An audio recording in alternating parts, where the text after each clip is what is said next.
Hello and welcome. Thank you for joining us for this public meeting. I am Susan Winkler, and I serve as Chief Executive Officer for the Reagan-Udall Foundation for the FDA. For those of you who may be new to the Foundation's work, we are the nonprofit, non-government organization created by Congress to help the FDA do more to promote and protect the public's health. One way we do that is by convening meetings such as this one to help the agency share information and to hear from stakeholders about important issues. These engagement opportunities help inform the agency's work. Today, we are pleased to be collaborating with FDA to host this workshop on primary mitochondrial diseases. Of note, the Foundation does not advise the FDA on, nor in any way engage in, regulatory decision-making. Today's discussion is focused on education and information sharing among the community. We will not address FDA-specific regulatory action. Before we begin, I need to cover a few housekeeping issues. We have several hundred virtual participants joining us today, and thank you so much for investing your time with us. But because of the size of the meeting, attendee cameras and microphones will remain off throughout the event. We do, however, want you to engage with us. So to ask questions or share your comments, please use the Zoom Q&A function, and I will do my best to ask as many of your questions as we can. We are recording the full meeting, and we will post the video recording along with the slide deck and the transcript on the Foundation website, which is reaganudall.org, next week. Before we dive into the agenda for the day, I thank our colleagues at the FDA's Center for Drug Evaluation and Research. We appreciate your partnership and support in planning this vital public meeting. So let's think about our time together today. Throughout the day, academic researchers, patient advocates, clinicians, and industry representatives will discuss the latest developments in our understanding of primary mitochondrial diseases and explore the future of therapeutic development. We will begin with an overview of primary mitochondrial diseases, focusing on the clinical presentation, underlying pathology, and the current challenges associated with diagnosis and treatment. We'll explore key aspects of drug development, including the selection of patient-focused outcomes and relevant statistical considerations. After a mid-meeting break, we'll hear about current approaches, challenges, and opportunities in therapeutic development before inviting our closing panel to share their ideas about moving forward. They're going to help us reflect on and think through all that we have heard throughout the day. So that is the housekeeping and helping us understand what is ahead of us for the next few hours. I want to now turn the stage over to Dr. Catherine Pilgrim-Grayson. She serves as the Director of the Division of Rare Diseases and Medical Genetics within the Center of Drug Evaluation and Research at the US FDA, where she provides scientific, clinical, and technical direction on all medical and scientific decisions and judgment in connection with the review and evaluation of drugs in that arena. Dr. Pilgrim-Grayson, welcome, and the floor is yours. Thank you so much, Susan. Good morning and welcome, everyone. We are thrilled for this opportunity to engage with all of you today. And as Susan said, we in the Division of Rare Diseases and Medical Genetics, the Rare Diseases team, along with the Reagan-Udall Foundation, are pleased to convene this workshop to explore opportunities to optimize therapeutic development addressing primary mitochondrial diseases. We aim to discuss best practices and share lessons learned in designing and interpreting clinical studies that could accelerate drug development.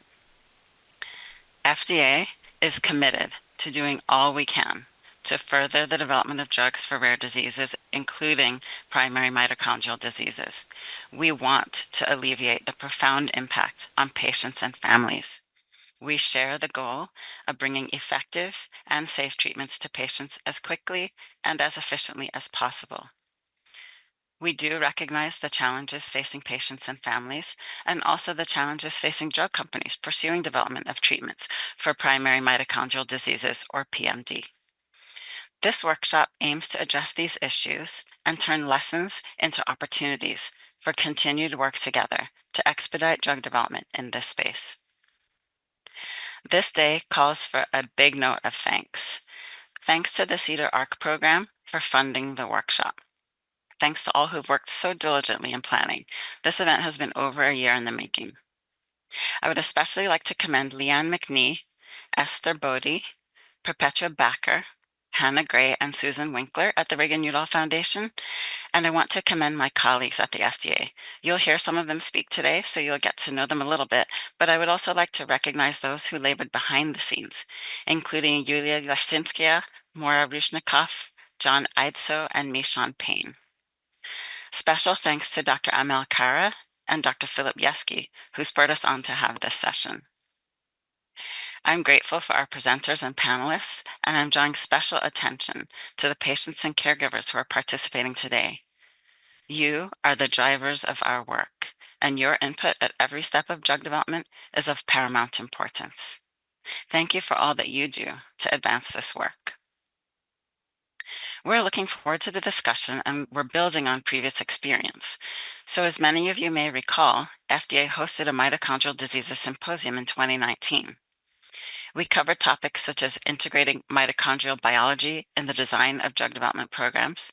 We discussed lessons from previous programs, sharing about what worked, like the establishment of registries, exploration and refinement of patient-focused outcomes, and what did not work, for example, putting a laser focus on the 6-minute walk test as a single outcome measure. We also talked about how best to address regulatory and scientific considerations when designing trials. Since that symposium, we've continued to work on developing and refining endpoints and thinking deeply about trial design, implementing additional learnings from completed trials. So today is a perfect opportunity to share our accumulated knowledge and use it as a springboard. As we all know, this has not been an easy road. Challenges we face in designing clinical trials for PMD include the fact that disease definitions are ever evolving, numerous genes cause the diseases, there are small numbers of patients for each genotype, and patients have heterogeneous presentations. The natural history is not always clear. Further, pediatric patients with rapidly progressive disease often have early mortality, adding to the complexity in trial design considerations. Moreover, no specific and sensitive outcome measure can be used across all PMD. It's clear then that a one-size-fits-all approach does not work in this group of diseases, and you'll hear people say that repeatedly today. We need to be nimble. Collaboration between researchers, clinicians, and patient groups is vital to designing clinical studies that address the unmet needs of individuals with PMD. This is why we're convening this workshop, to build on our collaborations. By engaging with all stakeholders, we aim to leverage the patient experience and perspective, leverage expertise and innovation, strengthen dialogue, and increase understanding of the regulatory frameworks so that we can tailor approaches to each disease. As Susan said, today we're going to hear from academicians, clinical investigators, patients and their representatives, drug companies, and FDA on patient population considerations, development and selection of patient-focused outcomes, statistical issues, and current approaches and opportunities in drug development for PMD. We'll round out the day by taking what we've learned to continue moving forward. So with that, it's time to turn to session 1, setting the stage. So Susan, I'll turn it back to you to get us started. Thank you. Excellent. Thanks so much, Dr. Pilgrim-Grayson. So I will note, as happens sometimes in these meetings, our first speaker has not yet joined, and so we are going to turn and first hear about a very important component of our discussions, and with that, and that is clinical trial design, and particularly as we think about the trial population and considerations for that. So to help us in that introduction and that grounding, Dr. Anna Cho, who is a clinical team leader within FDA Center for Drug Evaluation and Research, is going to help us think through those components for designing clinical trials. So Dr. Cho, we are excited and interested in what it is that you have to share. I'm going to step away so that we can see your slides and you and hear your great content. Thank you, Susan. Let me make sure that I can control the slides. Good morning, everyone. My name is Anna Cho. I'm one of the medical officers in the Division of Rare Diseases and Medical Genetics in the Center for Drug at the US FDA. And today I'll just be discussing population considerations as it pertains to clinical trial design in primary mitochondrial diseases. So to start, I'd like to note that this presentation represents my own views and does not represent an official FDA position. I have no financial interest to disclose, and in my talk, the term drug reflects both drugs and biologics. This is a roadmap for my talk. I will start by setting the stage, going through some of the regulatory framework terminologies so that we have common terminologies that we use in the presentation. I'll go through some of the considerations and population selection, then share recent approvals in our division, and highlight 2 case examples as it pertains to population selection. So to be approved for marketing, when an application comes in, the review team has to determine that the drug is safe and effective. And effective is codified in statute as demonstrating substantial evidence of effectiveness for the proposed indication. On the other hand, safety is not explicitly defined in statute or regulations, but because all drugs can have risks, this is really interpreted in the setting of benefit risk assessment where the benefit outweighs its risks. So then what is substantial evidence of effectiveness? And bear with me, some of these terminologies are sort of dry, but it's really important because I'll use these terms again later in the presentation. So effectiveness established with substantial evidence. And in the 1962 amendment, this was interpreted as having a minimum of 2 adequate and well-controlled studies, or a single study that is essentially equivalent to having 2 adequate and well-controlled studies, a multi-center statistically persuasive study. And the reason, the scientific principle underlying the requirement for 2 is because a single study can have systematic bias, and having a second study replicating these findings can increase our confidence in its conclusions. Subsequently, there was a complementary statutory standards established in 1997 that clarified that an adequate and well-controlled study, one of them with confirmatory evidence, can constitute substantial evidence. So then what's an adequate and well-controlled study, what we call AWC? AW studies are studies that are designed well enough so that you can distinguish the drug effect from other influences that can happen spontaneously or due to a placebo effect or bias observation. And in general, the effects seen from an AWC must be considered to be clinically meaningful to constitute substantial evidence. And these are the different features of an AWC. You can read through the list, but in general, clear statement of objectives, a design that allows a valid comparison with the control, an inclusion criteria, exclusion criteria that assures that the subjects in the trial have the condition that's being studied, and measures that minimize bias, having well-defined, reliable methods to assess the response, and adequate analysis plan. So as you all know, in general, RCTs, randomized controlled trials, are considered the most rigorous study design as an AWC, and this is because of the randomization and blinding that assures that we minimize bias in the study.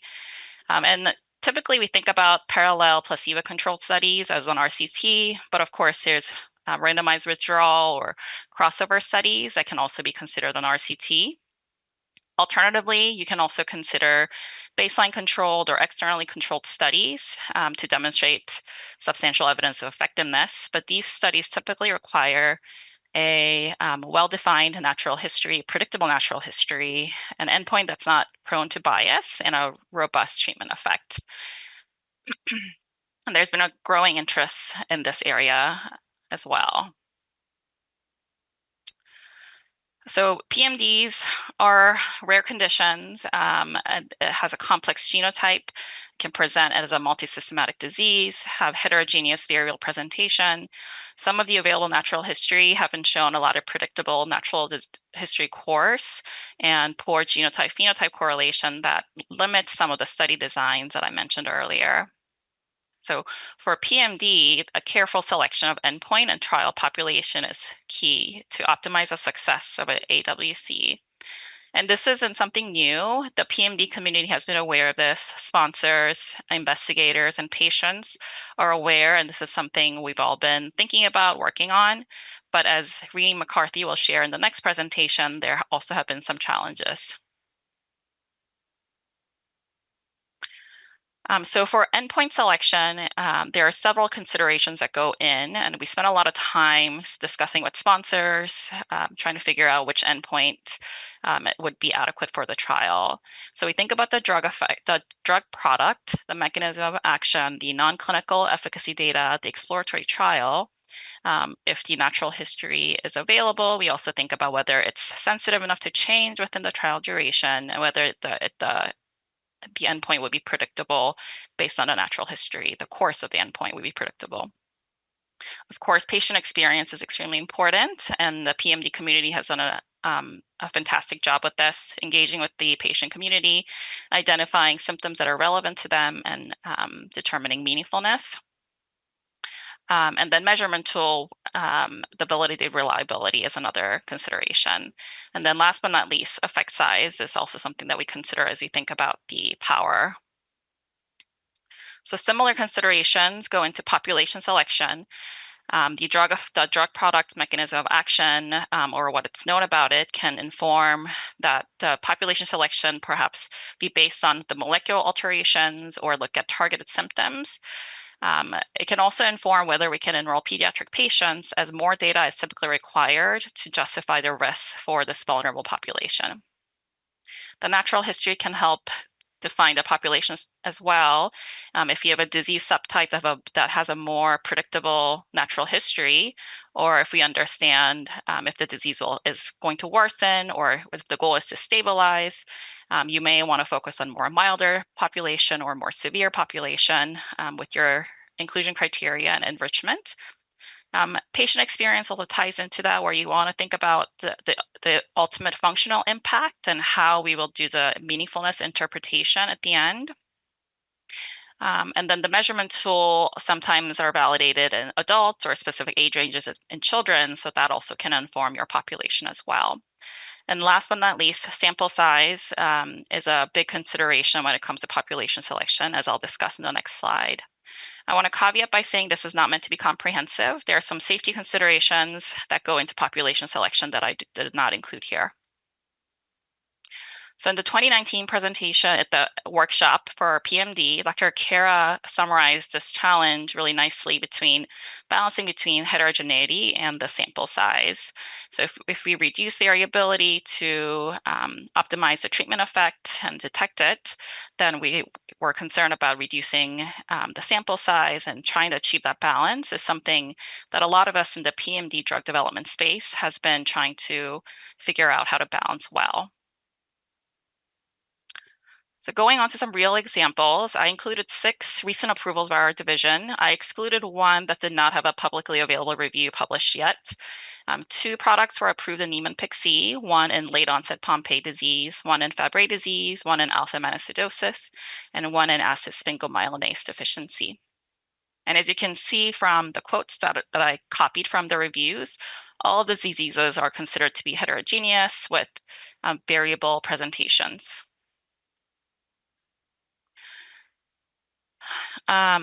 Something else that I noticed when I looked through these reviews were all of the substantial evidence packages for these 6 products included at least one randomized controlled trials.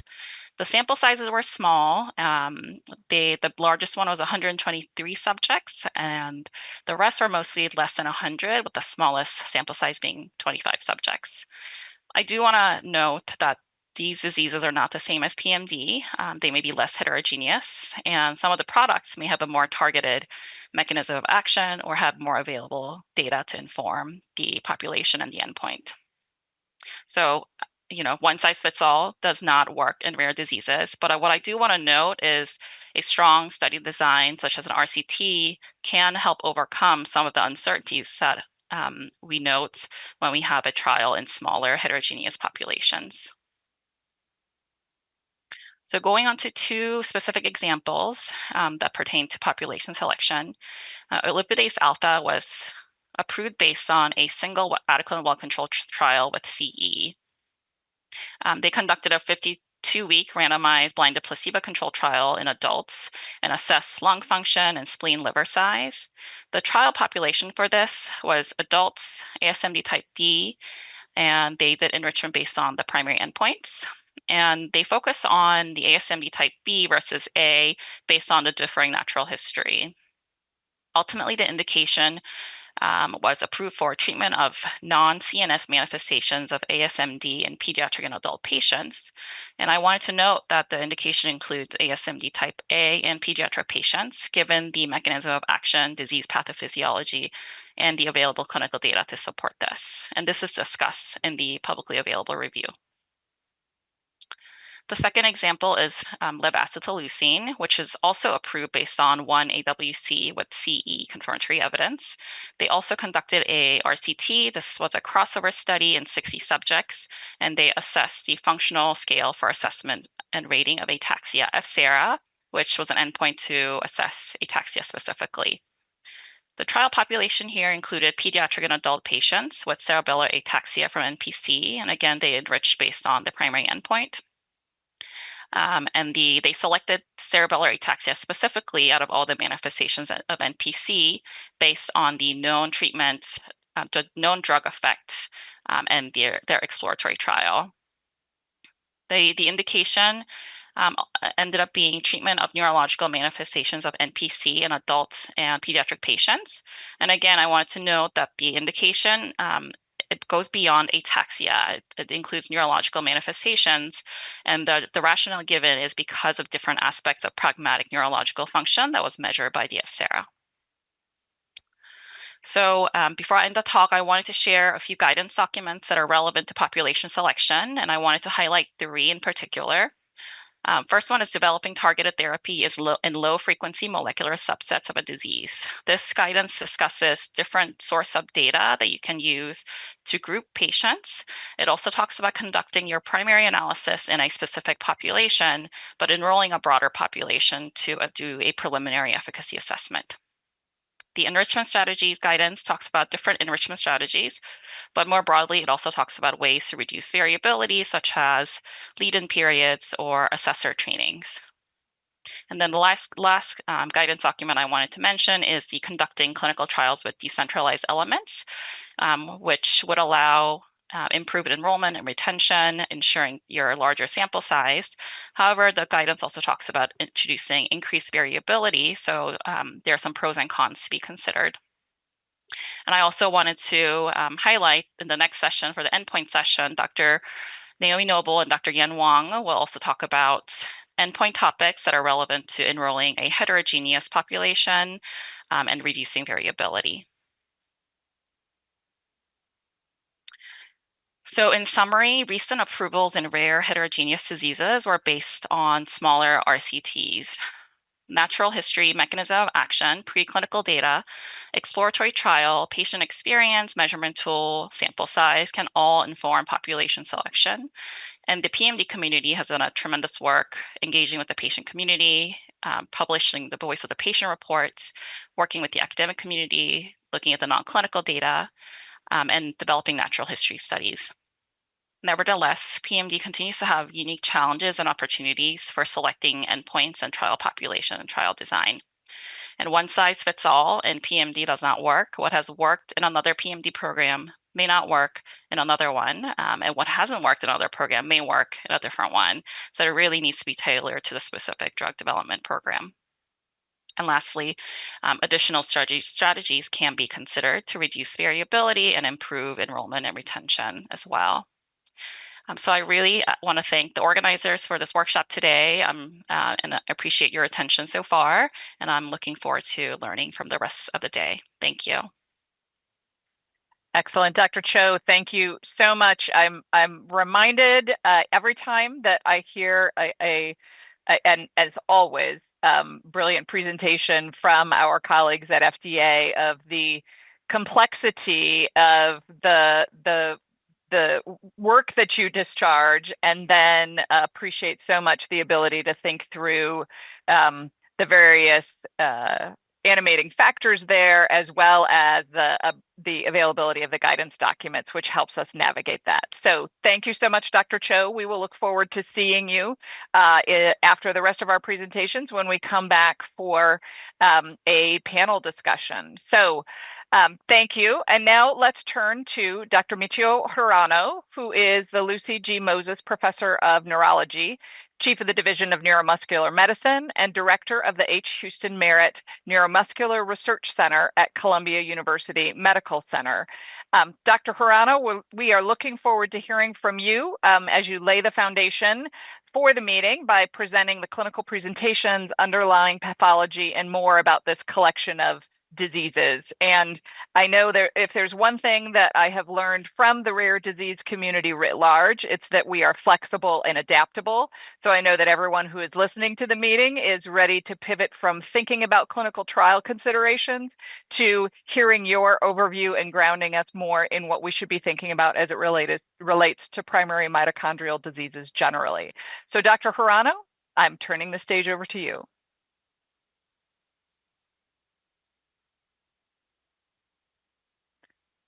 We are not yet hearing you.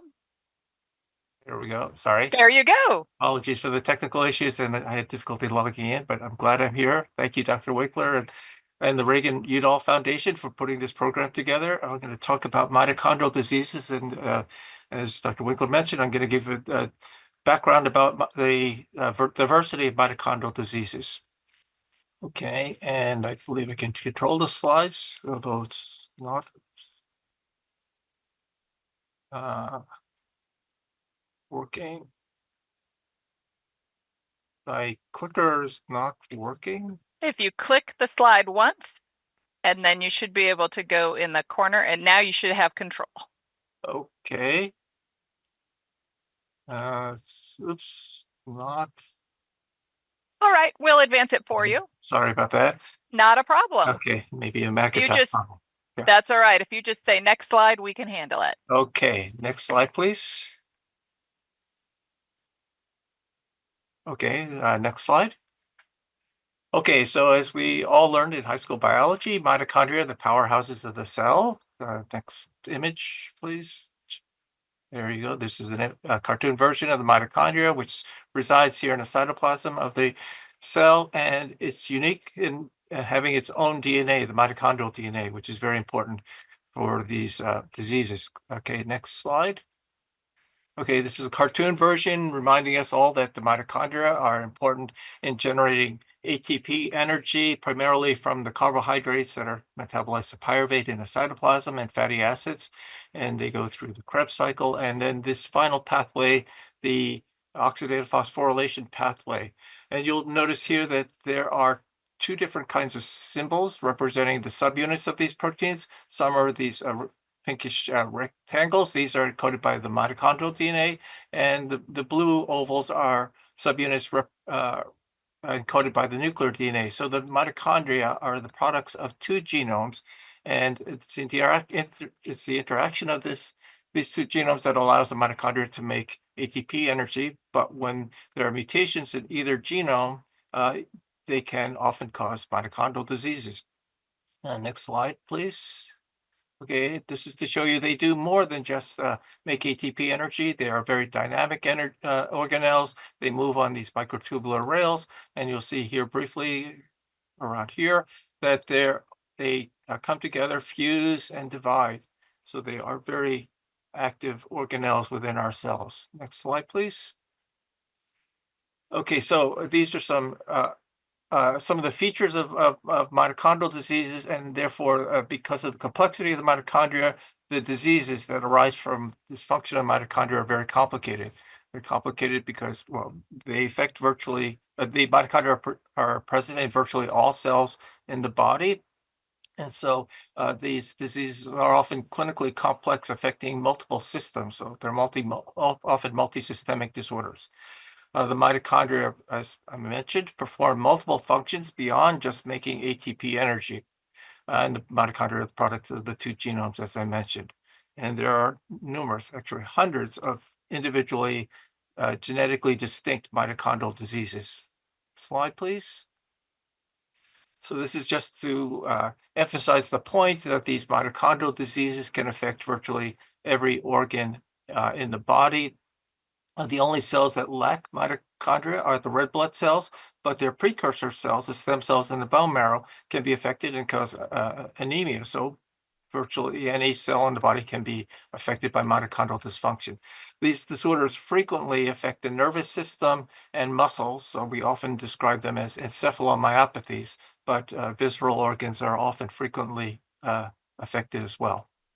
We'll go to the next slide. So this is just to highlight one publication by Dr. Zulkifli Cunningham and her colleagues from CHOP that highlights the next, click next, please. That highlights the point that these mitochondrial disease patients report an average of 16 distinct symptoms. So they truly are multisystemic and very complicated clinical entities. Next slide. And this is just to highlight some classic mitochondrial disorders to show you the diversity and complexity of these diseases. And I'll start with disorders of the mitochondrial DNA. This is a disease called Kearns-Sayre syndrome. This is a woman highlighted here who has progressive external ophthalmoplegia. You can see she has ptosis of droopy eyelids, and she has pigmentary retinopathy, heart block, and myopathy, affecting not only her extraocular muscles, but her limb muscles as well. And she's sitting next to her mother and son. This is typical. This disease is typically sporadic. Next slide. In contrast to these other disorders, which I'm going to highlight, which are due to mitochondrial DNA mutations, and these are maternally inherited because the mitochondrial DNA is passed exclusively from mothers to their children. This is a disease called MRF, myoclonus epilepsy, ragged red fibers. We use the acronym MRF, and it's a disease clinically defined by the myoclonic epilepsy and ataxia and the ragged red fibers, which is a hallmark of many mitochondrial disorders. This is a muscle biopsy showing the normal bluish green color of muscle fibers with this modified Gamori trichrome stain. But with this patient's muscle, we see there's abnormal red staining, which is a proliferation of mitochondria here along the borders of the muscle fibers. And it's a hallmark that we used very early to identify patients with mitochondrial disease. Next slide. Another maternally inherited mitochondrial disorder that we frequently encounter is MILAS, mitochondrial encephalomyopathy, lactic acidosis, and stroke-like episodes. And this is clinically characterized by these atypical strokes. They're metabolic strokes that affect the cortex of the brain typically, and they don't conform to the territories of large vessels. So they're not due to large occlusions of large vessels in the brain, but rather metabolic strokes affecting the surface of the brain. Nevertheless, they present like strokes with sudden onset of focal neurological deficits, typically in young people. Next slide. Next slide is an image of a patient who has Lee syndrome. This is a syndrome. There are over 80 genetically distinct causes of Lee syndrome. Typically begins in infancy or early childhood, and it presents with psychomotor regression or retardation. And the diagnosis is typically made on MRIs, which show the lesions in the basal ganglia or brainstem or both. And it is quite a devastating disorder, progresses rapidly, and unfortunately can lead to early death in many patients. Okay, next slide. Sometimes in families, we see maternally inherited Lee syndrome, which the proband has the most severe form of this devastating encephalopathy, and others will be less affected with a neuropathy, ataxia retinitis pigmentosa phenotype, which is also, although milder, still very severe. And you can see here progression of the pigmentary deposits here over a course of a dozen years, impairing this patient's peripheral vision. So these patients share the common genotype, and I'll explain why this occurs in a moment. Yet they have very different phenotypes. Next slide, please. And then this disease, I emphasize the point that many of these mitochondrial diseases are multisystemic, but this is an exception. You can, in this disease, Leber's hereditary optic neuropathy, this is an eye disease. It causes loss of vision, usually affecting men in their late teens or early adulthood, and it's usually loss of vision in one eye, followed by loss of vision in the second eye, caused by optic neuropathy. And this is an example of a mitochondrial disease which affects one organ or one system, the optic nerve ocular system. Next slide, please.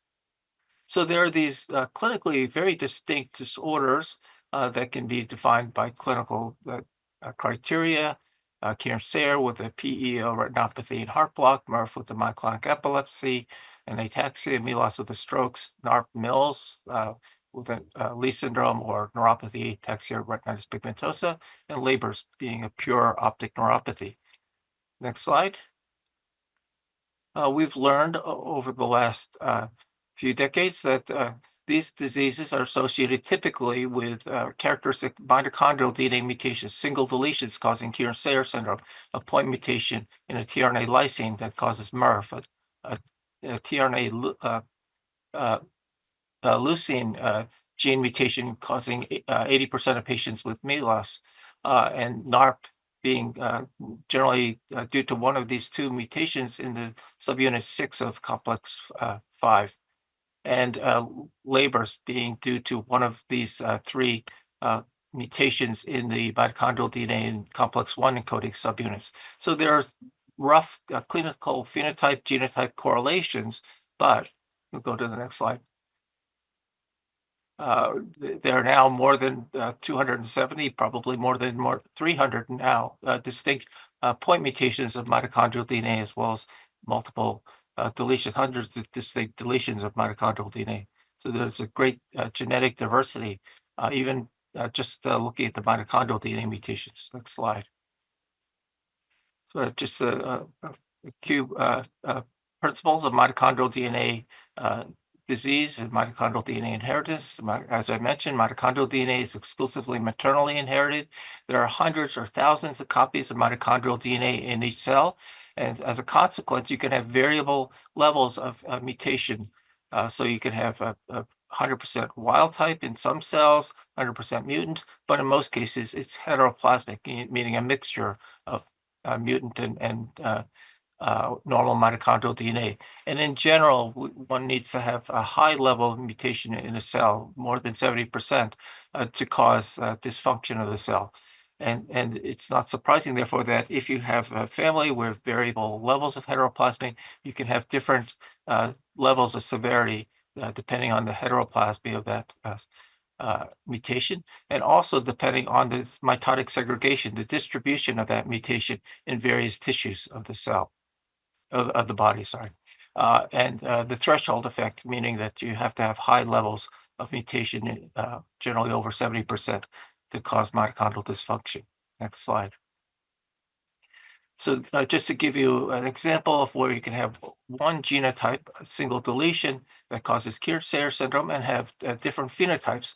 And in this case, as I showed you earlier, this woman has the Kearns-Sayre syndrome, and it's generally sporadic, but about 4% of women with this single deletion mutation may transmit it to their child, and their child may have the mutation enriched in the bone marrow tissues and cause a sideroblastic anemia. As I mentioned, red blood cells don't have mitochondria, but their precursor cells do, and that leads to this severe sideroblastic anemia because of the tissue distribution of this deletion mutation. Okay, and if that child survives with transfusions, anemia, they may grow up to develop Kearns-Sayre syndrome or just progressive external ophthalmoplegia. Next slide. And then this highlights the role of heteroplasmy. The patients in the family with NARP will have 70 to 90% mutation, whereas those with Lee syndrome will generally have more than 90% mutation. Next slide, please. And now just quickly highlighting that there are now hundreds of nuclear genes that have been associated with a variety of mitochondrial diseases, and that number still continues to expand. Next slide, please. Okay, and this is just to highlight that again, that beyond the ATP production, there are other functions that are required by the mitochondria to maintain their integrity and to maintain their other functions. Let's go to the next slide. And this has led to genetic classification based on the particular functions and the genes associated with those functions of the mitochondria. So you can see here the large number of genes and the numerous functions that are affected by these genetic mutations. Next slide. Just to quickly highlight that a group of these disorders are due to primary nuclear DNA mutations that lead to impairment of maintenance of mitochondrial DNA. And some of these affect the mitochondrial DNA replication machinery, and some of them affect the synthesis of the building blocks for mitochondrial DNA synthesis. Next slide. Next slide, please. Okay, and this is the most frequent mitochondrial nuclear gene disorder is a group of disorders that are due to mutations in polymerase gamma, the mitochondrial DNA polymerase, and they can cause a variety of autosomal dominant or recessive diseases, ranging from very early onset hepatocerebral disease, Alport-Huttenlocher syndrome, to adult ataxia syndromes. Slide. So there's a heterogeneity not only due to mitochondrial DNA mutations, but also nuclear gene defects can be quite heterogeneous as well. Next slide. And this is just to highlight that these mutations and diseases are not are rare, but if you add them up, they reach a significant number. Perhaps 70,000 patients in the United States are affected by mitochondrial disease. And an even higher number, 1 in 200, carries a mitochondrial DNA pathogenic variant. So these are not insignificant numbers. Next slide, please. And I just want to highlight that there's a huge unmet need for therapies for mitochondrial diseases. As I highlighted, these are often devastating disorders and often fatal, and yet the number of FDA-approved drugs for primary mitochondrial disease, next, is 0. So this is a huge, we need to work on this. So I hope to hear and learn from the other speakers later today. Thank you. Excellent, Dr. Hirano. Thank you for that overview of primary mitochondrial diseases. We have all learned a significant amount and are now thinking how that applies to what we learned about clinical trial considerations. And now we want to round out with one more presentation this morning for this component to think about drug development, therapeutic development in this space. So we are going to turn to Renee McCarthy, who is the CEO of Stealth Biotherapeutics. And Renee, I think we might all have a sense of the challenge that you face based on our first 2 presentations, but we'd love to hear directly from you. I'm going to step away so that we can see and hear what you have to present to us this morning. Thank you so much, Dr. Winkler. Thank you to Reagan-Udall for inviting me today. And you're absolutely going to be hearing an echo chamber. I think this is a situation where you have the FDA, KOLs like Dr. Hirano, and industry definitely singing from the same songbook in terms of some of the challenges we face in developing therapies for primary mitochondrial diseases, as well as just the severe unmet need that persists in this patient population. So for my key talking points today, I'm going to focus a little bit on aspects of trial design. This is what Dr. Cho's slides referred to as lumping or splitting. We think of this as a basket trial or essentially a non-basket trial. And I would say, clinical disease presentation may influence the decision of whether to combine genotypes or divide them. The mechanism of action and ADME properties of the drug in development are also relevant.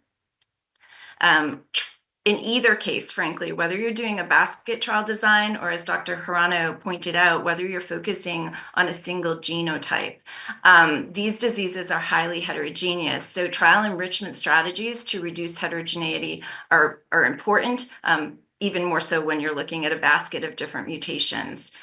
Targeting common phenotypes across diverse genotypes is highly dependent on investigator rigor in trial recruitment, expert consensus on classifications, and natural history characterizations. And I think these are all areas where we keep trying to work harder, but challenges have persisted. Multiple approaches, including prescriptive parameters to normalize the degree of impairment, such as min-max on endpoints, reduce variability of the genotypic spectrum, and optimize identification of target organ systems have all had limited practical success historically. One key takeaway for us in our efforts was FDA advice to balance basket trial populations by genotype was absolutely critical in allowing detection of signals in subgroups. And from a conclusion and future considerations perspective, I'll talk about our perspective on using PROs, which may more holistically measure patient benefit. So with that, at Stealth Biotherapeutics, we have been working on developing therapies for primary mitochondrial diseases for over a dozen years. We have over a dozen peer-reviewed publications reporting on results of trials we've conducted, as well as case study examples for patients on drug.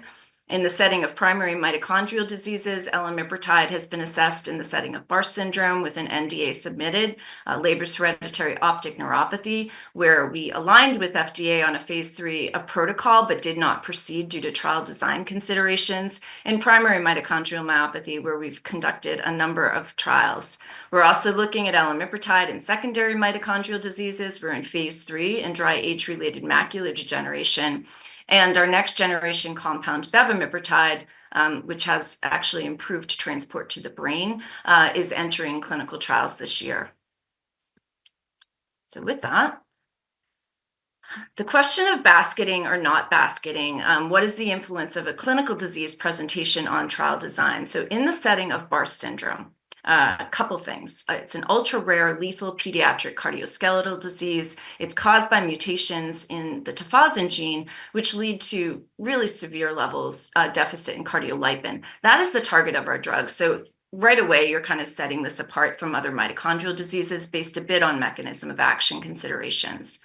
It also has a very consistent disease presentation. It does undulate by age, so the babies tend to have acute cardiac distress, 50% of deaths by age 1. Middle childhood is called the honeymoon period from a cardiac perspective, and then you see re-emerging cardiomyopathy and progressive myopathy starting in the early adolescent years. And so for us, the decision was made not to basket based on both that mechanistic rationale and a pretty homogeneous clinical disease presentation where maybe you focus on age groups, but you don't try to involve other patient populations. Leber's also, we made a decision not to combine this. And there are several mutations, as Dr. Hirano said, that lead to Leber's hereditary optic neuropathy. The challenge that we had in considering a basket design here, which FDA did encourage was a basket design, is that we know there's a higher incidence of spontaneous recovery with certain mutations. And we thought that would introduce too much variability and really be hard to stratify since some of these are so rare. In this situation, we didn't move forward into phase 3 due to another concern we had, which was the variable use of idebenone, which is a supplement in the US, but an approved agent in Europe, and we didn't think we would be able to control for that. Mechanism of action also has other considerations for trial design. I'm going to give you the example of POLG, which is the most common nuclear DNA mutation leading to primary mitochondrial disease, as you heard from Dr. Hirano. With elimipritide, we see therapeutic concentrations in peripheral tissues, including in the retina, but we don't see therapeutic concentrations in the brain. And when you think about a disease like POLG, the pediatric presentation tends to be more neurological in nature. And although neurological impact can lead to myopathy, if the driving factor in that is the brain, we don't think the drug would get to the brain, not the appropriate patient population to study. Adolescent and early onset POLG, early adult onset POLG disorders are often driven by peripheral neuropathy, and they can lead to ataxia. There are myopathic components to these. Elimipritide can reach peripheral tissues. It may have an effect on peripheral neuropathy. Unclear that 6-minute walk test would be the best endpoint for that. So that leads to endpoint considerations. Late onset disease typically is mitochondrial myopathy due to skeletal muscle dysfunction, but also can include peripheral neuropathy. So again, some of this leads to endpoint considerations for us. Primary mitochondrial myopathy, the guidance for this first came out in 2016. It was a new clinical consensus. Dr. Hirano was a big part of this, as were many of the other experts on the phone. It was really defining primary mitochondrial myopathy based on a clinical recommendation to diagnose diseases based on clinical presentation. And the key feature of primary mitochondrial myopathy is that it's going to affect predominantly, although not exclusively, the skeletal muscle system. If the brain is involved, it should not be considered PMM per the definition of NORD. This opened the door to basket trial designs, but I will note that this approach has not been accepted based on our latest interactions with the European regulatory agency, EMA. So this new consensus solved some development challenges, and it did introduce others. The basket approach allows you to, recruit trials more rapidly, right? There's more patients available. Some of these specific genotypes and subdisorders are ultra rare diseases where recruitment is really challenging. It informed a functional endpoint selection. If the disease is primarily affecting the skeletal muscle, endpoints like 6-minute walk, 5 times sit to stand, triple timed up and go are all relevant functionally. But it is highly reliant on clinician identification of the predominance of the skeletal muscle myopathy. It does require enrichment via inclusion-exclusion criteria to make sure the degree of impairment is well balanced. Notably, it allows detection of specific responsive genotypes, which was huge for us in the setting of primary mitochondrial myopathy in identifying POLG as a potential target patient population. So we've been at this for a dozen years. We started in 2014, really just in the setting of mitochondrial myopathy, running trials. Our labors and our BARF program started around the same time. There have been others who have come and go in that time frame, and I'm thrilled to see other companies joining today who are still in the fight alongside us. So you see Reata's MOTO trial enrolling both mitochondrial and nuclear DNA mutations. Renio focused on mitochondrial DNA. Astellas was focusing on both mitochondrial and nuclear DNA. So one last hammering home of some of the differences, looking at POLG, which is the largest group of nuclear DNA mutations contributing to PMM, just looking at these different syndromes, what you're going to see is brain, muscle, peripheral nervous system. 3 separate organ systems contributing to disease presentation. You're going to see the same thing in the setting of the 3243 mitochondrial DNA mutations, or MTTL1. That was the largest group of mitochondrial DNA mutations we've seen in our PMM trials. And again, high prevalence of neurological sequelae, psychological in some cases, as well as myopathy. So targeting skeletal muscle myopathy across diverse genotypes, again, becomes highly dependent on picking the right patients, identifying that it's the skeletal muscle symptoms system that's contributing to the myopathy. Our first trial was MM-Power.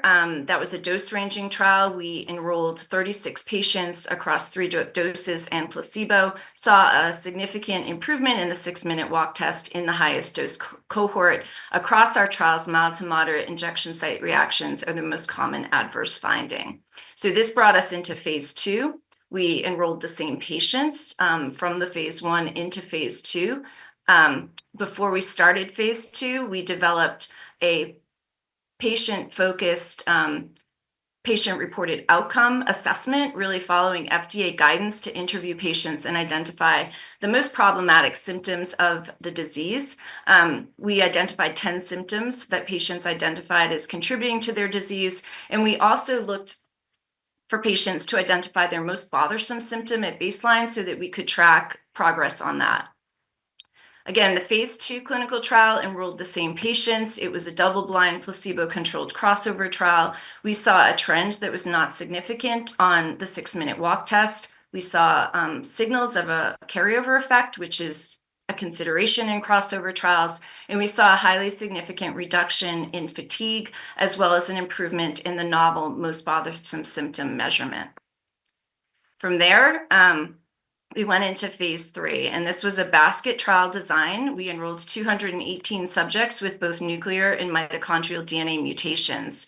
FDA strongly encouraged us to stratify this trial so that we could detect signals in subgroups, and we did indeed detect a signal in a subgroup. So about 73% of the trial was mitochondrial DNA mutations, most commonly MTTL mutations, and about in the nuclear DNA mutations, the most common genotype was POLG.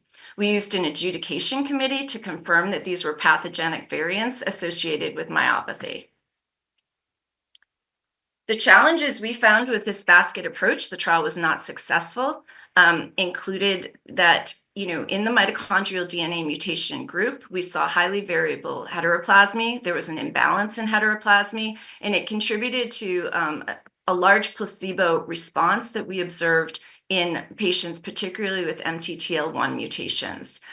We've been told that placebo response, so we observed heteroplasmy as a contributor. KOLs have also told us that in MTTL1, as well as in Twinkle, a larger than expected placebo response can also be potentially risky because of the neuropsych sequelae of these diseases.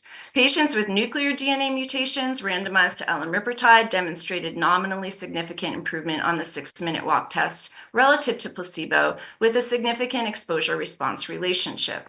So we brought these learnings forward into a phase 3 clinical trial, really focused on patients with nuclear DNA mutations. And again, among that nuclear subgroup from our MMPower-3 trial, POLG was the best represented mutation and significant improvements on 6-minute walk. Our new power trial, again, limited to nuclear DNA mutations, primary endpoint, still 6-minute walk, because that's how we could power it based on prior learnings. But we also looked at patient global impression and the most bothersome symptom. So tried to really enrich this for the target patients, focusing on nuclear DNA mutations, numerous enrichments to ensure a myopathic phenotype, including known comorbidities, and really instructing our investigators to rule out non-skeletal muscle contribution to myopathy. Increase the dose due to the exposure-response relationship, increase the treatment period due to learnings from Barr syndrome that 9 months or more is best. We have not read out on the data from the new power trial. We are expecting full data analysis by year end. We did enroll 102 subjects. Most had replosome-related mutations. Most of these, once again, a majority, were mutations in POLG1. The question we have based on baseline inclusion criteria and the baseline demographics that we've observed are whether we were successful in enriching for the phenotype, for the myopathic phenotype. The most bothersome symptom was variable, about 20% identifying non-myopathic symptoms as most bothersome. Medical history did confirm that patients with an ataxic or neuropathic presentation were included, and we saw variable age of onset in the medical history, which we know corresponds to potentially a more neurological or peripheral neuropathic phenotype. We did some other work to characterize what's most important to patients. This was in the setting of Barr syndrome, where we were able to do semi-structured qualitative interviews of patients after they finished the trial, but while they were not aware of how they were randomized during the trial. FDA actually came out with guidance a couple of years after we did this. Super informative in terms of symptoms that weren't on the radar screen of either us or the patient community. Several patients reporting cessation of nighttime bedwetting, improvement in appetite, the concept of recovery from activities. So again, this was really informative and kind of goes into some of our thinking around the utility of the most bothersome symptom construct. In terms of our thoughts on ramifications for outcome assessments, one of the things, if we are not successful really balancing the heterogeneity or screening out for it through inclusion criteria or identification of common phenotypes? Should we look at more global impressions of disease severity so that patients can be making a holistic assessment of whether they've improved during the trial? So the patient global impression of disease severity is one that FDA is increasingly recommending in clinical trials. Again, our most bothersome symptom construct was intended to also give a very individualized assessment of how patients are doing. Intriguing for us is the idea of coupling that with a functional endpoint that would be most predictive based on that most bothersome symptom. So if that's muscle weakness, for example, perhaps 6-minute walk is best. If it's balance that's most problematic, maybe you should be looking at some sort of a balance scale. So again, takeaways. Trial design should be informed by the agent in development as well as the clinical disease presentation. I would say that reducing heterogeneity has been challenging from a historical perspective. It is important to try to stratify or balance, if you can, to detect signals or potentially consider endpoints that are going to allow more individualized assessment of benefit from patients, irrespective of what's driving that benefit. I think one thing we can all agree on is though the challenges are great, the unmet need here is tremendous and patients are waiting. So I applaud the FDA again, as well as all of the KOLs and other industry partners for continuing to work on this. It's super important. Thanks for your time. I am thinking, so I'll note here, we're going to go to our Reactor panelists, but Dr. McCarthy, that was fabulous. And helping us round out and think through, you know, as we thought about the clinical presentation, and then we go to the how it is that, you know, what the regulatory expectation is, what does good look like, and then you helped us navigate and think through, okay, with that, what does good look like, how very challenging it might be to get to that good, and continuing to do that. So really appreciate it. We're bringing back up on screen here our other two speakers from this session, so Dr. Cho and Dr. Hirano, and we are welcoming to our virtual stage 3 Reactor panelists. They are going to help us reflect on and explore the presentations that we just heard. So I welcome Dr. Marnie Falk from the Children's Hospital of Philadelphia and University of Pennsylvania Perelman School of Medicine. A welcome also Dr. Brian Tseng from the Paul G Foundation and Dr. Philip Yeske from the United Mitochondrial Disease Foundation. So I'll note to our Reactor panelists, you get to go first. What do you have any questions for our presenters, or are you thinking and are struck by anything? I was going to say, you know, Brian, that you unmuted first, but I actually can't tell. Dr. Yeske might have, but I already called on you, Dr. Tseng. So you go first, then I'm going to turn to Dr. Yeske, and then I'll pick up Dr. Falk. But let's start that discussion. Thank you, Dr. Winkler. Hope everyone can hear me okay. We can. What an amazing morning. A triple crown of Dr. Cho, Dr. Hirano, and Rini. It was fabulous. I picked up on a number of things that I wish I could dive in deep on, but I just want to come back to the idea that this is all about for patients. And the question that I really struggle with sometimes when I've had interactions with the FDA and other agencies is on endpoint selection, when we say the effect must be clinically meaningful. And we have heard before Dr. Woodcock say how a patient feels, functions, or survives. But in ultra rare space, you know, the example Dr. Cho you gave of one of the recent approvals, I was struck that liver spleen size was part of the approval. And, you know, when I think about, does a patient feel that? Does that have function? It clearly predicts health and the regression of a size. But I'd like to hear each of you, 3 speakers, take on clinically meaningful, because it seems like we all seem to know what it is. Is that because the doctor says so? Is it because the patient says so? And to Rini, your point of the importance of PROs. But I would love to hear people really try to help me disentangle clinically meaningful. That's quite the opener. Who of our speakers wants to jump in for? Well, Rini said first, so I'll jump in. Just really, where like that was super helpful for us. Again, I'll go to Barth syndrome because we were able to do semi-structured qualitative interviews, and so patients contextualizing, like we saw improvements in muscle strength. They were durable, they were consistent, and patients saying, "Well, I used to have to use 2 hands to pick up a half gallon of milk, and now I can carry one in both hands, or I can carry 2 bags of potatoes. I can help my mom unload the groceries now." Recovery from activities, kids saying, "Well, I could always walk to the stop sign and back, but I had to rest longer in between doing it, and then I would have to sleep for like 2 hours." So if that's only 10 minutes, that's a big difference. It does help contextualize clinical meaningfulness. I'm not sure you get it from the endpoints themselves. Dr. Hirano, please. Yes, I just want to make 2 points about what's clinically meaningful. Of course, there are some symptoms that the patients report, like headaches or fatigue, that only the patient can describe. So you have to depend on patient-reported outcomes there. Whereas, but I think a general issue that I bring up over and over with my colleagues is that I think we really need therapies that have big effects for these rare diseases because they're so devastating, so that it's obvious that it's having an effect. It's nice to have a minor change in, let's say a liver size, as you said, but if you could change a person from being on a ventilator to coming off the ventilator, or becoming, a wheelchair bound to becoming able to walk, those are huge effects, and I don't think anyone will dispute that those are clinically meaningful.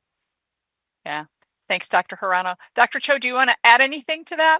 Sure. I don't think there's anything new necessarily, but I do think it's a really good question. And that's something that I struggled with as a neuro reviewer when I first joined the FDA, trying to understand what does this really mean. And I think Dr. Hirano really touches on the point that it depends on multiple factors. It's not just on the endpoint itself. It also depends on the treatment effect size.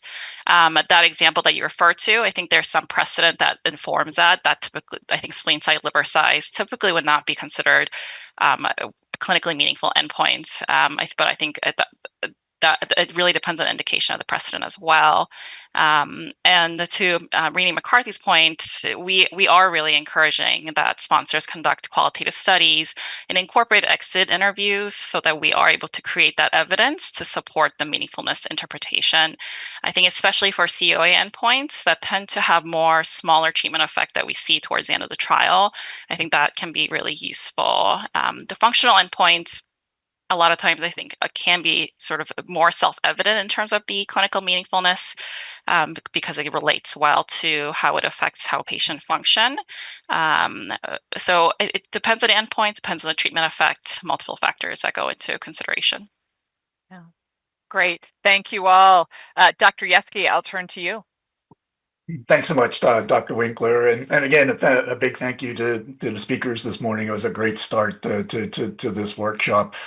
Much like Dr. Zhang, I have about 3 or 4 pages of notes already and a lot of different directions that we could go with it. But, I really appreciated hearing, through all of the speakers, that all stakeholders need to be involved in singing from the same songbook. I think, Rini, you used this phrase. So critical, right, that the FDA, clinicians, industry, and patients and patient advocacy groups, I think really important. So standardization is sort of one, topic perhaps for the speakers to speak to. But, in thinking about how all of these stakeholders involved, one aspect that kind of came up over and over is natural history study, right? Natural history study data and how important it is. So I know we have limited time today, and this is one we could speak for hours on, but perhaps each of the speakers could comment on what do we have? How can we collect it better? And importantly for industry, and Rini, for you particularly, the absence of natural history data, how that impacted your clinical development plan. What can we learn from that? So maybe Dr. Cho, right, just kind of speaking to where we are with natural history data. Sure. I'm probably not the best person to comment on what we know about the natural history data. I'm actually looking forward to learning more about it today as well. But, in general, natural history data does help us define the population, but also the study design. I think identifying prognostic variables that can inform the population selection has been really useful for us. It can also help us inform the endpoint selection. We just haven't seen a lot of natural history that we have reviewed that clearly defines even 6-minute walk tests and PMM. Some of the studies I've looked at, it really varied. There wasn't a clear course that was documented that made it really challenging. So, I don't know what the answer is. I think it depends on the disease and what we understand. I would say more data that we have to inform the trial, the better off we will be. Yeah, I think one of the takeaways, right, you elucidated trial design, population selection, and endpoint selection. Of course, that matters in interventional trials, but it's also very important, right, for natural history studies. And that's where we can refine those things to make sure the transition then to interventional arms goes even more smoothly. But Dr. Arano, I know you're in a position to talk about where we're at with natural history data and how do we do it better going forward. Well, I think we really need to begin with registries to enroll patients into MitoShare and the NAMDAC registries because we need to start with that and then to engage the patients. And then over time, serially, we'll be able to track patients. So, of course, it sounds easy, but it's not because we don't know exactly which outcome measures, and I think that'll be discussed later, which outcome measures are best for which patients. And it takes money. And frankly, we don't have a lot of money for natural history studies. An alternative that we initially tried with another mitochondrial disease, TK2 deficiency, was to do it retrospectively, where because it's a myopathy, there were clear milestones, motor milestones that we could ask patients. When did they lose the ability to walk or sit or breathe independently? So that was very helpful in setting sort of a rough guideline of what the natural history might be, and even survival, of course. So I think that we can try to collect some information retrospectively, but to do it right prospectively, we'll need more resources and greater efforts and hopefully some guidance later today about outcome measures. And that really is about maximizing the value of every data point that's ever been collected, right? Retrospectively, but also then going forward prospectively. I would also underscore the importance of certain key infrastructure that's necessary to be successful with this. You mentioned patient registries, but we know biorepositories, genomic repositories, all of these clinical research networks, right, are really critical. And UMDF and many of its partners and other PAGs have spent the past decade sort of building up this infrastructure. I for sure would want to leave with the recommendation that all stakeholders leverage what we've built, what we have to take advantage of this infrastructure in a standardized way to try to advance these natural history studies. Rini, I guess that leaves you to talk about, in the context of a clinical development plan for an industry sponsor. Thanks, Phil. It's a great question. I think in the setting of Barr syndrome, right, which is a little bit more discrete, and so we did a retrospective natural history control trial. I'm going to use that example. Barr Syndrome Foundation partnered with Kennedy Krieger Institute, who actually came to some of the biannual patient conferences and conducted clinical assessments. And with that, they were able to identify in a longitudinal fashion what endpoints change over time, so what endpoints progress and what endpoints don't. So that was actually super helpful. They looked at this relative to values for normative age-matched controls, so they could tell where Barr syndrome patients were impaired on 6-minute walk, on muscle strength, on balance, whether the assessments were sensitive enough relative to those normative match controls, and importantly, progression over time.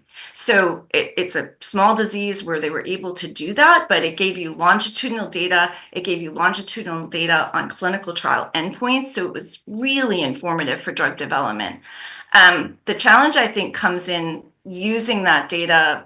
Again, Barth is ultra rare. So as a control, to try to use natural history data as a control, if you listen to our AdCom, lots of questions on how you prognostically match or extrapolate data from natural history data sets. And so I think there continues to be some question, right, about the utility of natural history data for effort-dependent endpoints as a control.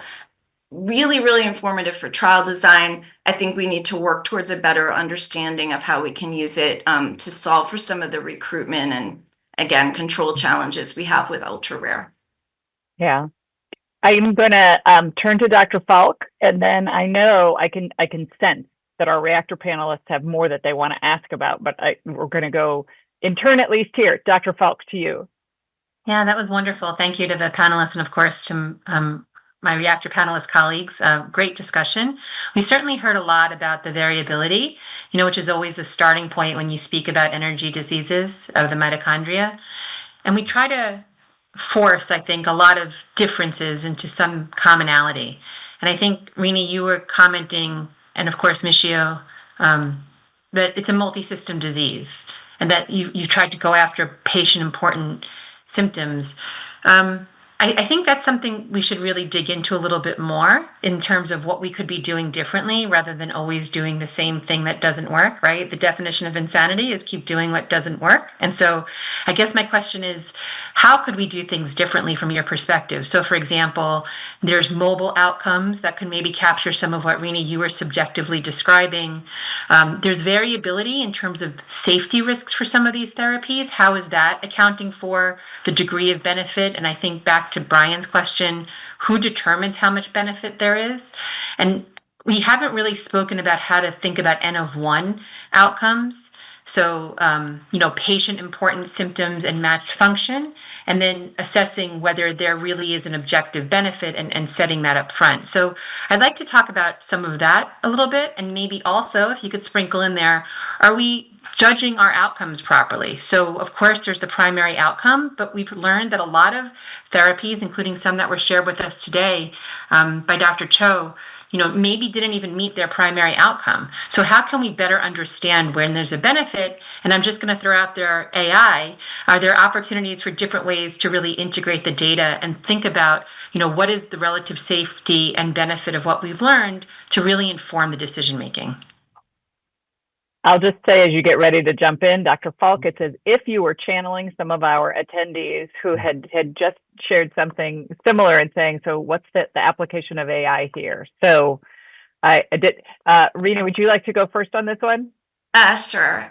So a lot of parts to that, Marnie. I think that the challenge for us, if you're trying to enrich by like an organ system involvement, and we've talked about this with you and other experts, is it can be sometimes hard to know like what organ system is contributing to the dysfunction. Like it's probably a combination, quite frankly. And again, with a drug like ours, where we think there's broad distribution, but not to the brain, that's kind of important in these diseases. And so I'm not sure how to do that better. I think that that's for you and other experts to actually help us understand, because we understand it's hard even for investigators to make those judgment calls. Mobile outcomes, very intriguing. As you know, we've looked at accelerometry both in Barr syndrome and in PMM. The data remains like really noisy and hard to interpret. And I think from a practical perspective, and this is for Dr. Cho, like, how valuable is it even for FDA? Because it adds a lot of burden and expense to a trial, and it's tough to interpret, but the promise of it is huge, right? Because then you know what happens outside the clinic. Something we found really interesting in looking at our Barr syndrome data, we're continuing to look at this in PMM, is like, don't just look at fatigue overall, but look at fatigue after a trial visit. Does it spike or does it go down? Because then that's maybe like a more important time to capture fatigue for patients. So I think even looking at some of the data different ways becomes really important. On the individual benefit and how that pairs to functional, I mean, for us, we're intrigued by that concept, and it could be not how we designed it, but others. If patients identify their most problematic symptom at the beginning of the trial, could you then pair that with one of the functional assessments to sort of weight, right, the importance of it on a more individualized basis? So those are my top line thoughts. Thank you. Dr. Hirano, do you want to go? Oh, Anna unmuted. Dr. Cho, you can go next, and then we'll turn to Dr. Hirano. Sure. Thank you, Dr. Falk. I think you included a lot of topics, so I try to jot down some notes, but I may not touch on everything. I guess some of my initial reactions when I was hearing your question was, I think Dr. Noble is going to touch on this. I would love to see more diverse outcomes, not necessarily diverse concepts that we're measuring. If we don't really know what we're targeting, not just looking at myopathy, but looking at diverse outcomes. Thinking about exploratory trials, we may not see a signal necessarily in PMD, right, for the shorter trial because we typically need longer duration. But there's some other utility. We may see some signals. We may be able to improve our measurement tools. I think I'm always thinking about how do we reduce variability. And to Renee McCarthy's point about mobile outcomes, I presume you're talking about digital health measurements. That's not okay. Yeah, and I think accelerometry is what we looked at. Yeah. And I think the noise is an issue, and having more data. I think when we're thinking about trial design, we think, well, having more data is great, but I think it ends up prone to more error as well. So depending on the purpose of the trial, for exploratory trial, sure, having more data, we can explore more signals. But for the pivotal trial, I think ensuring data quality is something that we need to think about balancing when we're also thinking about digital health technologies for endpoints. What I would love to see is more data to inform the pivotal trials, whether it's exploratory trials, data from non-clinical models. I know it's challenging this space because of the disease mechanism, pathophysiology, and then the drug mechanism. So it's not the same, but that is sort of on my wish list moving forward. And what about the AI part of it? Other ways to analyze. I know you have a brilliant team of reviewers that come on and review every point. Can you articulate for us how that might change or really incorporate new algorithms for determining if there is or isn't a benefit or a harm? Yeah, I think that's an area that our agency is interested in. There's been like community of practice for artificial intelligence. There's been a lot of case studies. People are piloting things within the agency, but it's not something that's sort of widely implemented yet. I think safety comes first, right? So with new technologies, we want to make sure that it's working before we implement it widely. So currently we're using what we know it works, but it's not something that we're opposed to implementing so that we can increase efficiency and do our job better. So yeah, I'm really interested to see how the general public develops AI and how that influences our work and how we can do our job better. But at this point, I think we have to think about the benefit risk, and currently we want to ensure safety before trying innovative technologies. I'm continuing to learn. Agree.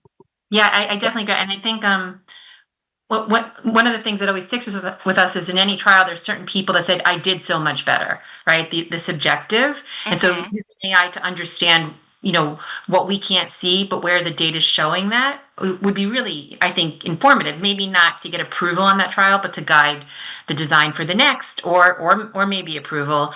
But again, I'm glad to hear that the agency is considering it. So thank you. Thank you. Dr. Hirano, round us out on this one. Okay, so yeah, I want to share a few thoughts. I absolutely agree with you, Marty. These are important topics, and the mobile devices are great. I think in allowing us to actually assess patients in their home environment as opposed to artificially in a hospital, right? So what does a 6-minute walk test mean? We don't really know as much as, what they do at home, and we can see how active they are at home, and we see changes. So there's great potential there. I think there's certainly a place for mobile devices when we're using patient-reported or caregiver-reported outcomes, because it's so much easier to do it there at home, and that's really helpful. But I think when we're looking at mobile devices as ways to measure things like activity, I think we still need to anchor that to some measure that's accepted by, let's say, the FDA, that so we can say, yes, we see that the patient has spends 30% more time active at home with this Fitbit or whatever the device is, and then that correlates with a change in a 6-minute walk test that has been deemed clinically important or meaningful. So I think there's a lot to be done there, and then certainly applying AI in that way is also very important. I have a colleague here who's using AI to using videotapes of patients walking 10 meters and applying AI to that. how that will work out, we're not sure, but he's exploring that possibility. And then regarding the N of 1 studies, I think it's great to as we treat patients, I know expanded access goes through the Reagan-Udall Foundation. So that's an opportunity where if we have patients that are trying a therapy on expanded access, where we can try to gather information and use that N of 1 information to see what is the magnitude of effect we're seeing under expanded access, and then can that be applied in a trial? I mean, it gives us a rough ballpark. And then, an N of 1 is not just treating, but also stopping it. If they get a complication or something, they come off, what happens when they're off the drug, and then restart it. So you want to collect that information when you can and take advantage of it, because it can really help inform trials down the road. Outstanding. So I'm going to say I'm going to have each of our reactor panelists, you get one more observation or question, but we don't have time for all three to respond. So you get to choose your preferred respondent, and if they lean away from the microphone, another one's going to jump in. Dr. Yeske, fire away, and then we'll go Dr. Falk and close out with Dr. Tseng. Dr. Yeske. Choose carefully is what you're saying, right? Indeed. Okay. Well, I think a natural follow-up to the discussion that just took place around some of the limitations on digital health, wearables, et cetera, with noise.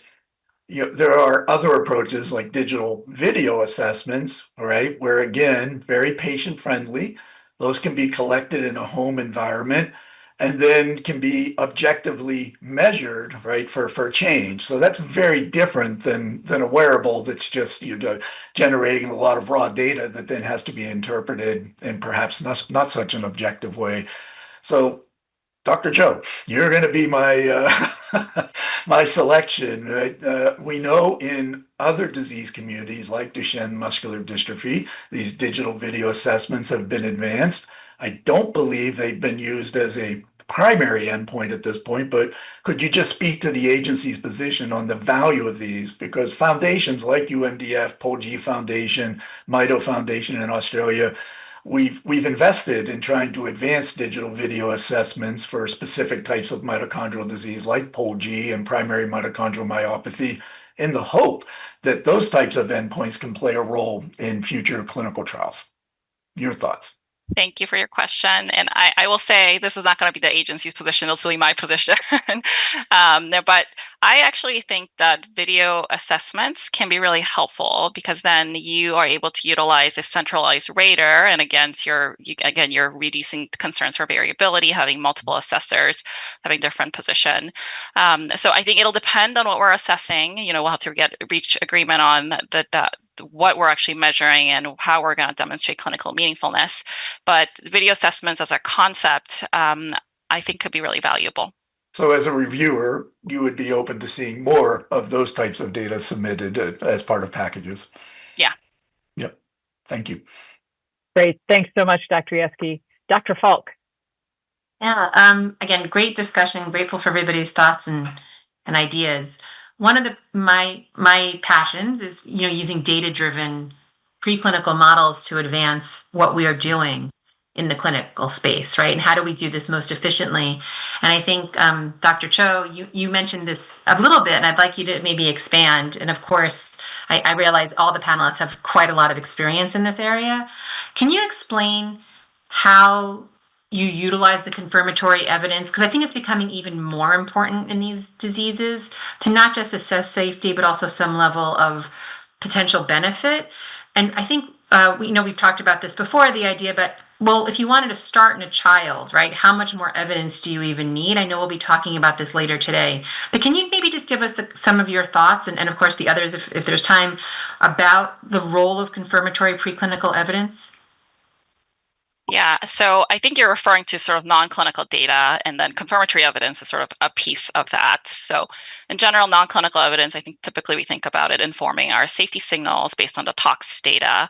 But we also look at the efficacy data from some of the pharmacology studies to figure out, are there any signals, like what are some things that we can look at. In terms of enrolling pediatric patients, of course, we typically require more data to justify the risks that we're putting patients under. And that's where where it comes in. You have to think about, is there proof of concept? Does the exposure, do we think this is going to work? Are we really underdosing that we're not going to see any benefit for kids? So that's where that comes in. And that can be derived from non-clinical models as well. When it comes to confirmatory evidence, that is when we think about the whole substantial evidence package. And when you're using a single trial, because you don't have that second study replicating that study, we rely on CE, and that can come from a variety of sources, but non-clinical model is something that you can rely on to substantiate the findings of the first trial. I would say that the bar is not low, and that I encourage you to talk about your plan with the agency before you move forward with that plan. There's also a guidance on the CE that's available, substantial evidence of effectiveness, I believe, based on a single adequate well-controlled trial that goes through all the considerations there. But your CE package can be more than one thing. It doesn't need to be just non-clinical model. It can be additional data as well. So, and it really depends on your single trial. If you have a really strong trial, then your CE evidence, the strength is going to vary based on that. So that's also something else to think about. Does that answer your question, Dr. It was wonderful. Okay. Yes. Great. All right, Dr. Tsang, last question for us. I guess I'm going to hit up Rini first, and maybe Dr. Cho will chime in afterwards. Rini, I have to praise Stel for really seeking early advice and doing really strategic iterative learning as your company and your programs have progressed. As opposed, we know a lot of companies just abandon ship, cut bait, and run. My question for you is, how would the regulatory pathway look if it was more harmonized? This may be just me being too provocative, too much of a pipe dream, but if the FDA and EMA actually agreed on what a mitochondrial patient looked like, and could outcome measures be agreed upon in a master protocol? Could there actually be a master effort that could pull both agencies in together? And maybe Dr. Cho, you can tell us what the latest is on those monthly calls transatlantic and other countries. But let me just throw it out to the two of you and see what you come back with, please, because rare disease is rare. It was a real conundrum for us in the setting of primary mitochondrial myopathy. I don't think we had the same concerns with BARTH. LHON, we had similar concerns just because of different approved medications being used. But in PMM, EMA, when we went for guidance a couple times, really just doesn't recognize PMM as an indication, really looking more for like genotypic specific buckets. And, it just poses challenges for pursuing regulatory pathways in Europe. You can still do trials there, and we did, but I think it does pose some regulatory hurdles that we still aren't quite sure how to navigate, quite frankly. I think because in PMM we were seeing signals in subgroups, it became less important to us over time, but that was certainly a challenge at the outset. Dr. Cho? I'll just add that we do have regular calls with other global agencies to harmonize when we can. I think the issue is that our regulatory frameworks are not identical. So I think that's where we can't completely harmonize as I think sponsors or academicians may wish. Yeah, that's I think Dr. Troy just underscoring, having seen the components, right? There's different structures, as well as there can on occasion be different risk benefit just calculations culturally that become important. Dr. Hirano, we actually do have time if there's anything you want to add to this one just before we close out. No, I think that they've said everything. Thank you. All right. Okay. Then let me say it is that moment when I say I wish we had more time, and yet we have so much more material to cover that I want to thank each of our speakers for the morning sessions and helping set the stage, and then Dr. Zieski, Falk, and Tsang, you've set the standard for let's ask great questions and continue the knowledge sharing in the discussion session. So with that, we're going to take a quick 10-minute break. We've learned in some of our virtual meetings that when you just march on through, we wear everyone out. So we're going to take a quick 10-minute break. We will look forward to seeing everyone back on screen at 11:45 Eastern time. So, all right, let's return to our meeting. Welcome back, everyone, from the break. It's time now to move from our initial foundation setting discussion and that really rich engagement to turn to another component where we want to focus on selecting patient-focused outcomes and statistical considerations. Our next session features two speakers from the FDA. I'm going to turn first to Dr. Naomi Noble, who is a pediatric neuropsychologist and associate director specializing in rare disease measurement in clinical trials within FDA Center for Drug Evaluation Research.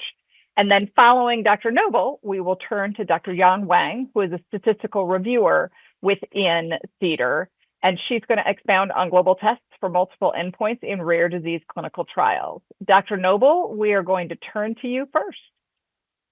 Thanks so much, Susan, and thank you all so much for this opportunity here. So as Susan indicated, Dr. Wang and I will discuss selecting patient-focused outcomes and statistical considerations here in our talk. The views that we'll present are ours, and we have no conflicts of interest to disclose. In this brief talk on selecting patient-focused measurement, my talking points for you are focused on two key questions. How do you select the key symptoms or disease impacts in outcomes measurement? And then how do you set endpoints up for success in clinical trials? And, I just like, in full disclosure, to say that there's no perfect measurement, or at least not one that I'm aware of. Every measurement decision has advantages and disadvantages. In this talk, I'll highlight some and look at some solutions to working with those advantages and disadvantages and ways to mitigate risks. And in this brief presentation, too, at times I'll be speaking about COA selection, clinical outcome assessment selection, which includes the clinical outcome assessment itself, which is a measure that describes or reflects how patients feel, function, or survive. We'll talk about the score, which is a separate piece, but related, of course, to the assessment itself. And then also at times I'll talk about the endpoint, precisely defined variable that includes, of course, the COA score, but then is also tailored to the product's mechanism of action, the study design, and more. So these are three different things. They're very closely related, of course, and focusing on endpoints for just a moment here before getting to the key themes of this talk, I'd like to highlight here that there are various ways to work with endpoints. And on this slide, which I won't go into in great detail, there are different strategies to working with endpoints. I referenced here two guidances on this topic, and Dr. Wang in her portion of the talk will address this as well. But I mention endpoints here because they involve the COA and the score. And the endpoint is another critical layer of the clinical trial design and measurement specification for measuring outcomes that matter. I'd like to mention here, too, that assessments that are used by providers in clinic aren't always suited to be the best measurement approach used in an endpoint that's best in a trial. And to state that another way, maybe what we do in clinic to diagnose and monitor patients doesn't always work in clinical trials. There are a lot of reasons for that, but I think the objective of a clinical trial is to design a study to detect a treatment effect if one exists for a new treatment, and then to show that key disease features have improved, although maybe not all of those disease features.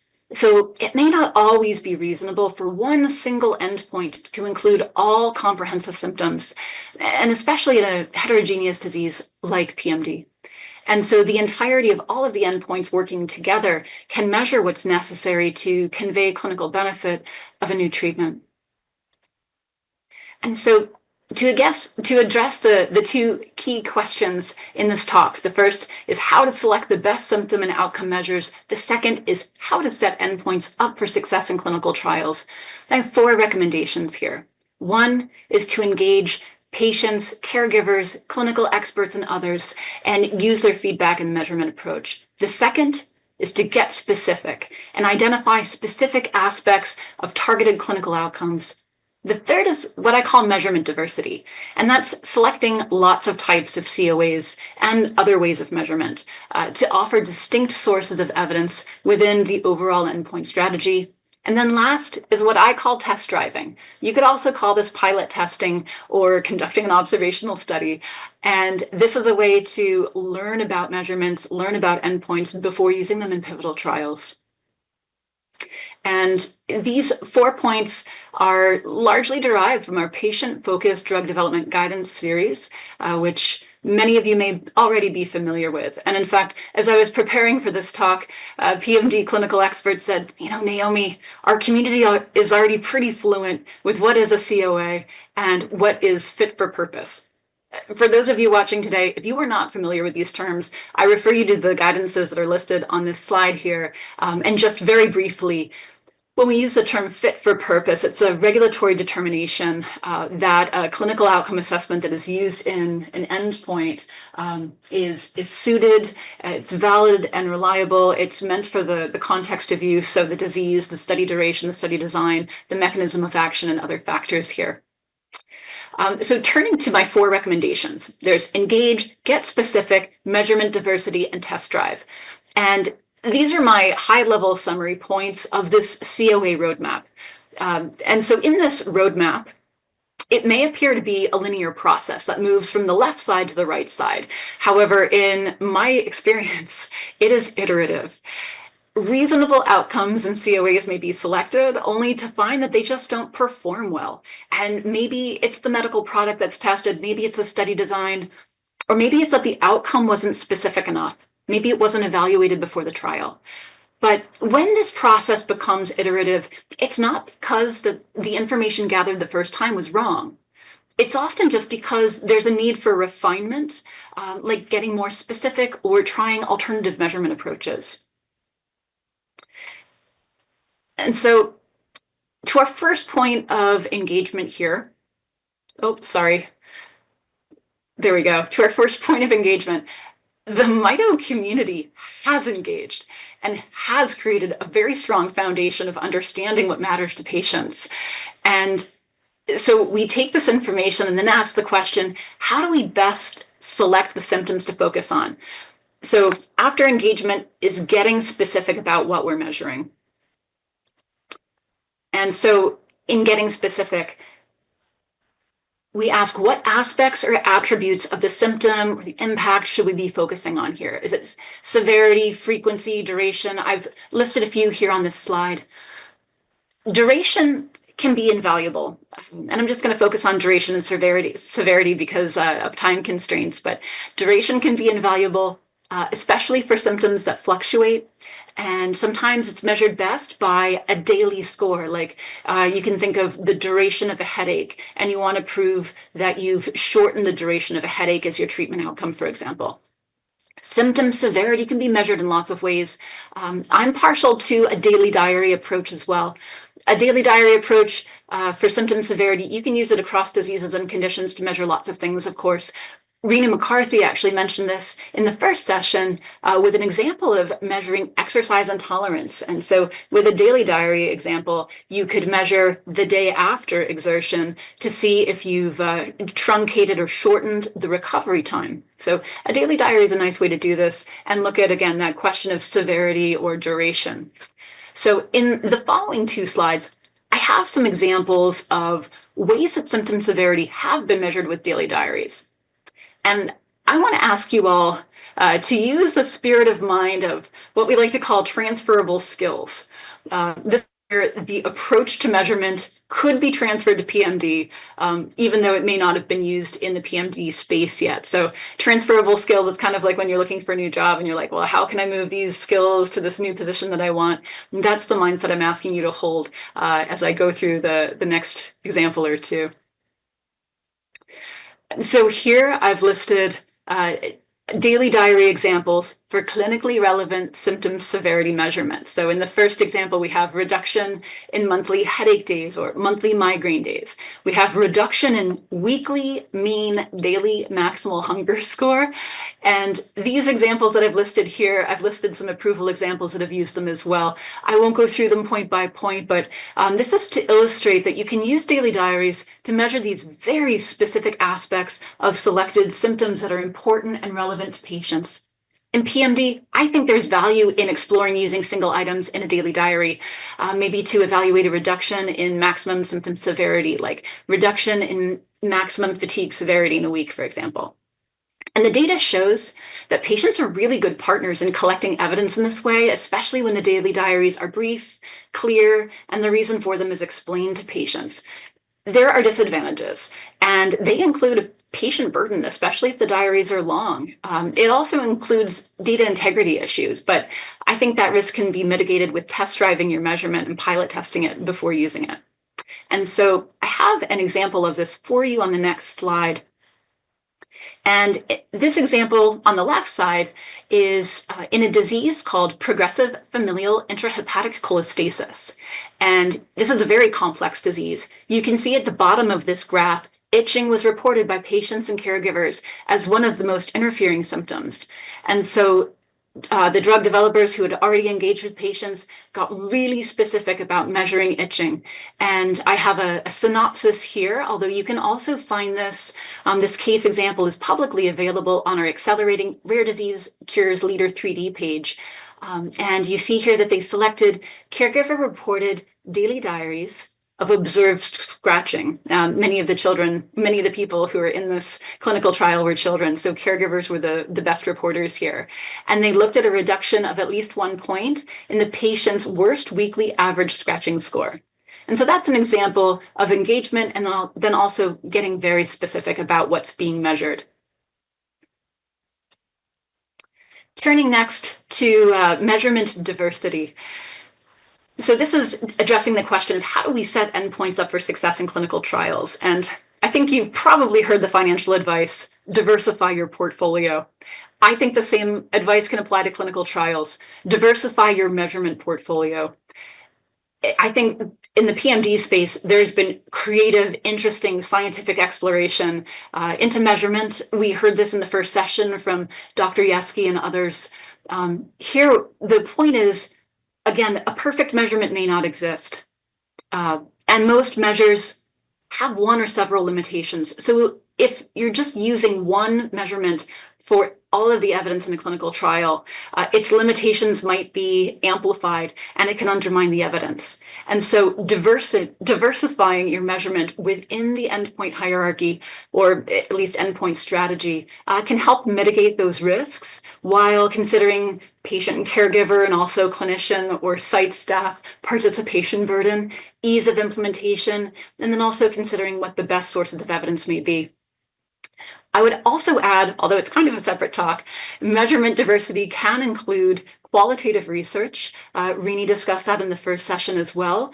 That can also include exit interviews or exit surveys. Dr. Anna Cho mentioned this in the first session as well, which can be really helpful for evaluating meaningful change from the patient or caregiver perspective in these trials. So to illustrate this point of measurement diversity, I do have an example for you, and Dr. Yan Wang will also discuss this example in her portion of the presentation. Here we have an approval example for a disease that impacts adults with late onset Pompe disease. It was a 52-week randomized double-blind active controlled trial. And in the measurement that I've listed here, you can see illustrated the idea of measurement diversity. There are performance-based outcomes. There is a surrogate endpoint, which is sitting forced vital capacity % predicted. There are clinician-reported outcomes. There are patient-reported outcomes as well. And all of these were used in constellation in the endpoint strategy here. I want to make a couple of quick points. One, the 6-minute walk test, it has labeled in more than 30 product approvals. It doesn't mean that the FDA requires it, mind you. It's an inexpensive assessment to implement. It's familiar to many site staff. It's familiar to FDA, but it isn't necessarily sensitive to detect change for every indication in every clinical trial design. And this is in part why test driving measurement is so important. I'd also like to note that this program, which was a successful product approval, also used the PROMIS patient-reported outcome measurement.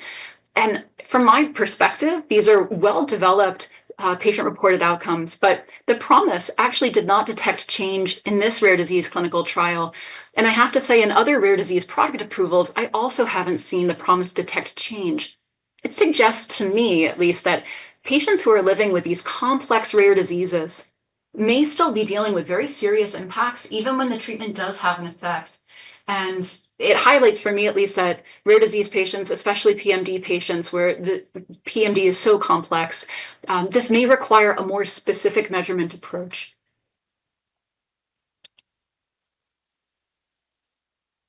And so, to the point I've alluded to about test driving measurement, you could also call this pilot testing. You could call this observational research. One audience member once said, "Oh, it's like phase 0 of clinical trials." This is a way to evaluate and understand your measurement approach before using it in a trial. And so this allows you all sorts of insights, how to better implement things, how to help patients learn to do the assessments more efficiently or effectively. I won't get into this in too much detail here, but it can really help reduce trial failure that's due to measurement specifically.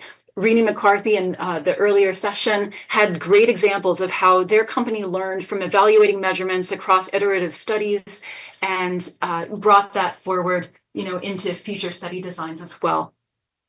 And so my next point is just a public service announcement.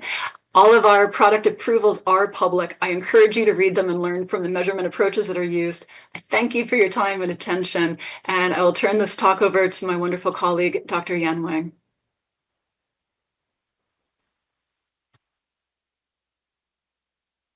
Thank you, Dr. Noble. Today, I will talk about global tests in rare disease trials from a statistical perspective. Next slide. As presented by the previous speakers, there are many challenges in drug development for PND. PND are rare, complex, and multisystemic diseases. Patients with PND have heterogeneous clinical manifestations. As a result, it may be difficult to find a single measure to support a primary endpoint, and multiple endpoints or individualized endpoints may be needed to evaluate efficacy in a trial. In addition, traditional trial designs and testing methods often have low statistical power to detect a treatment effect when the sample size is small and the test product has a small or moderate treatment effect. In my talk, I will use examples and simulations to illustrate when global tests and novel trial designs may provide a potential solution to address some of these challenges. Next slide. Global tests are used to test multiple endpoints. The two main goals of using global tests are to increase statistical power for detecting a treatment effect and to provide a broad efficacy evaluation of treatment effects for rare diseases with heterogeneous clinical manifestations. As covered in the review paper by Richo et al., various global tests have been studied in the past decades. The three well-known global tests, ransom, ordinary least squares, and the generalized least squares, were published by O'Brien in 1984. Next slide. This is a trial example showing when global tests may be useful. This is also the example mentioned by Dr. Nobel before. These results are from an active control superiority trial in patients with late onset Pompe disease. The primary endpoint is change from baseline in 6 minutes walk test at 12 months, and the secondary endpoint is change from baseline in FVC %. The result of both endpoints numerically favor the test product, but the treatment difference is not statistically significant for the primary endpoint. The p-value is above 0.1. On the other hand, the nominal p-value for the secondary endpoint is slightly less than 0.05. As post-hoc analysis, we conducted 3 global tests for the 2 endpoints. They are O'Brien ransom, MS sum, and test statistical sum. The p-value of these 3 tests are all less than 0.03. I wouldn't go into the technical detail of this test for the sake of time, but the detail available upon request. Based on this trial result, a question may be raised for a future trial. Should we select both endpoints as primary endpoint and use global tests to evaluate the totality of treatment effect? Next slide. Global tests are performed by combining information from multiple endpoints. There are two ways to combine, at the patient level or at the endpoint level. Two of the global tests in the previous slides, the ransom and the MS sum, are examples of combining data at the patient level. The O'Brien ransom is based on the sum of the ranks of the outcome of each endpoint. The MS sum is based on the sum of the normalized scores of the outcome of each endpoint. The test statistical sum is an example of combining data at the endpoint level. It is based on the sum of the two sample t-test statistic for the treatment difference for each endpoint. Next slide. Global test has a global null hypothesis. Drug has no effect on any of the multiple endpoints. When the p-value of a global test is less than the pre-specified significance level, we reject the global null hypothesis and conclude that the drug has an effect on at least one endpoint. To elucidate the treatment effect, we should present and interpret the p-value of a global test with descriptive summary statistic for the individual endpoint. One potential issue with global tests is that having a p-value less than 0.05 in a global test may not necessarily indicate an overall benefit when discordant effects are observed among the multiple endpoints. Global tests have no multiplicity issue. However, they do not provide inference on individual endpoints.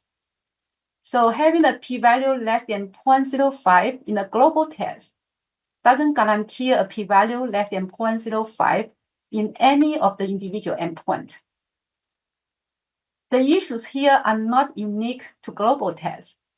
They also apply to the traditional tests for multi-component endpoints and composite endpoints. Next slide.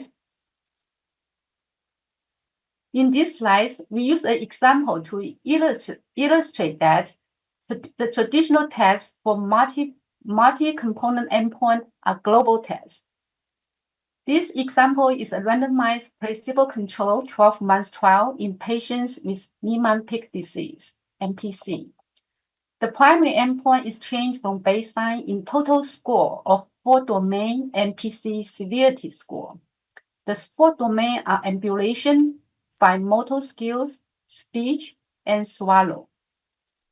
A traditional test for the 4-domain severity score can be viewed as a global test for the individual 4-domain endpoint, which combines data at the patient level using the total score of the individual domain endpoint.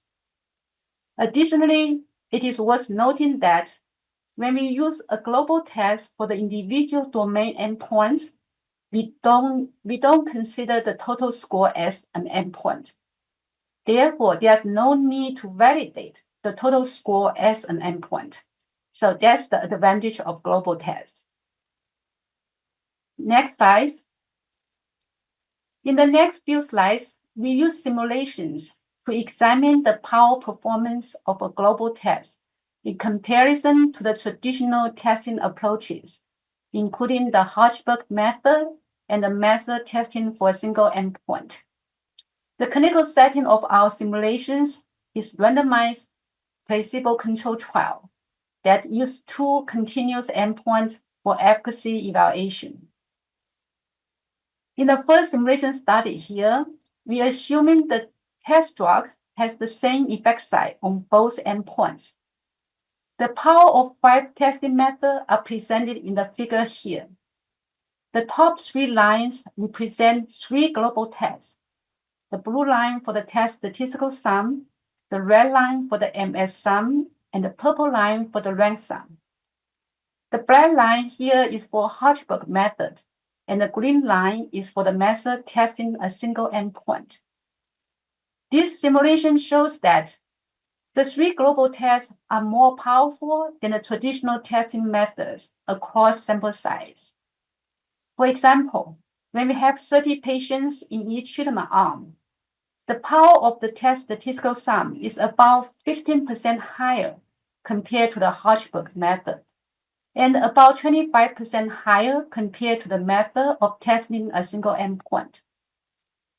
The take-home message of this simulation is that global tests perform the best in the setting when the test trial has similar effect size across multiple endpoints. Next slide. This simulation shows that the correlation among the endpoints can impact the power of global tests, which increase when the correlation of the multiple endpoints increases. As shown in this figure here, when the 2 endpoints have a correlation coefficient of 0.2, represented by the dashed lines, the power of the global test decreases by about 8% compared to the case when 2 endpoints are independent. The take-home message here is that multiple endpoints should be selected to represent distinct clinical manifestations. Next slide. This simulation shows that when a drug has an effect only on one endpoint, the global tests are less powerful compared to the Hodgberg method. This result is expected since including endpoints with no treatment effect will only add noise in the global test. So the take-home message here is that endpoints that are not expected to show an effect should not be included as primary endpoint. Next slide. Now I'm going to switch to discussing another feature of global tests. Global tests can be used to provide a broad efficacy assessment for novel trials that use different endpoints for different subset of patients to accommodate patients' heterogeneous clinical manifestations.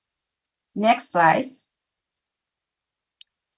Our proposed novel trial for PND enrolls patients who have different endpoints depending on their symptoms. We consider a setting where patients can be categorized into 3 subpopulations. In population A, patients meet the inclusion criteria for symptoms of both muscle weakness and chronic fatigue, and thus have 2 endpoints, 6 minutes walk test and fatigue score. In population B, patients meet the inclusion criteria for symptoms of muscle weakness only, and thus have only 1 endpoint, 6 minutes walk test. In population C, patients meet the inclusion criteria for symptoms of chronic fatigue only, and thus have only 1 endpoint, fatigue score. For contrast, one may consider 2 traditional trials that have the same endpoint for all patients. Traditional trial 1 enrolls patients from populations A, B, and C. Traditional trial 2 enrolls patients from population A only. Both trials have 6 minutes walk test and fatigue score as the primary endpoint. Next slide. The figure in this slide shows the simulation result of power calculation based on 2 global tests, the MS sum and the rank sum. The top 2 solid lines are for the novel trial. The middle 2 dashed lines are for the traditional trial 1, and the bottom 2 lines are for traditional trial 2. So the power of the novel trial are higher than those of the traditional trials across the sample size. For example, when the sample size 15 per treatment arm within each subpopulation, the power of the novel trial is about 10% higher compared to traditional trial 1, and about 15% higher compared to traditional trial 2. Now, next slide. Now let's move on the multi-domain response index NDIR approach. This approach is a global test approach, combining data at the patient level. The NDI approach has been proposed by an increasing number of trial sponsors in regulatory submissions in the past few years. It combines multiple endpoints using a responder threshold for minimally clinically important difference, NCID, for each endpoint. There are multiple ways to combine. The table shows here one example. For the outcome of each patient, the responder index score for a given endpoint have a value of +1 for improvement, 0 for stabilization, and -1 for deterioration. The NDIR score is the sum of the index score across all endpoints. Hypothesis testing is performed to compare the means of NDIR score between treatment arms. Next slide. The NDIR approach has two potential issues. First, it may be challenging to reach consensus on the NCID threshold. And second, from a statistical perspective, it may have lower power compared to other global tests. As shown in this simulation, the power using the NDIR approach is about 15% lower than the other global tests. Next slide. In summary, global tests can be used in PND trials, enrolling patients with heterogeneous clinical manifestation. They may have higher power than the traditional testing approach when the test product has an effect on each of the multiple endpoints. They can provide a broad efficacy assessment for novel trials using individualized endpoints. Thank you for your time and attention. Excellent. Dr. Wang, thank you so much for walking us through that component, and to Dr. Noble as well. I have to say that actually if the two of you had been involved in my pharmacy education, I retained what I was supposed to, but I might have retained even more. So thank you so much. We'll welcome you back for the Reactor Panel session after we hear from our next speaker, but really appreciate your contributions. So our next speaker is Dr. Amel Kara, who is an internist and clinical geneticist by training and currently serves as the director of the Mitochondrial Disease Program at Massachusetts General Hospital. Today, Dr. Kara is going to discuss clinical outcome assessments and their importance in primary mitochondrial diseases. Dr. Kara, the virtual stage is yours. Thank you, Dr. Winkler, and thank you for the Reagan-Udall and the FDA for putting this meeting together and for accepting all my solicitations and requests over the last year. I am going to talk to you today about clinical outcome assessment lessons that we learned from recent PND clinical trials. And I wanted to start by showing the graph of how interesting mitochondrial medicine has become over the last decade, with more and more interest in pursuing clinical trials, especially after 2013, when genetic testing became more available and we were diagnosing more and more patients and confirming the primary origin of their mitochondrial disease. And so initially, many clinicians started doing clinical trials that were single-site, clinician-initiated trial in heterogeneous patient population that were clinically diagnosed. So several of them may not have had a primary mitochondrial disease. And these primarily looked at dietary supplements. And they've used multiple outcome measures that were obviously not validated and really didn't show any improvement or any statistical significance. Even after a decade of performing these trials, there are still many dietary supplement clinical trials that are investigator-initiated, who are more focused on specific subsets of mitochondrial diseases, and which have over the years used several outcome measures that are neither primary or secondary, but a long list of outcome measures. And I feel like these trials have played a dual purpose. One is really for the clinicians who initiated them to better understand the disease and the symptoms that the patient were experiencing, and also to show efficacy of the dietary supplement that they were using, obviously none of them have really shown significant improvement in any of the symptoms that were targeted, and none of them had reached any statistical significance.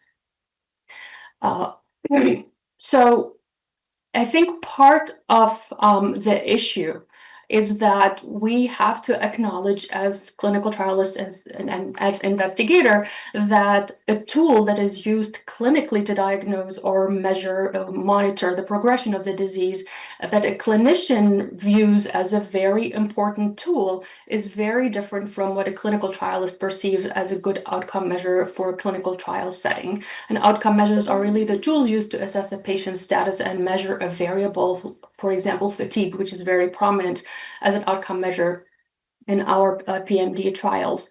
This is also very different from what sponsors and regulators perceive as a robust endpoint that has statistical analysis to help determine the efficacy and safety of the therapy being studied. And you've heard this from Dr. Noble as well. And so I think over the years, we've seen that disconnect between what clinicians want to see as a tool from what the clinical trialists are advising the sponsors to use versus what the regulators and what the sponsors view as robust endpoints and outcome measures.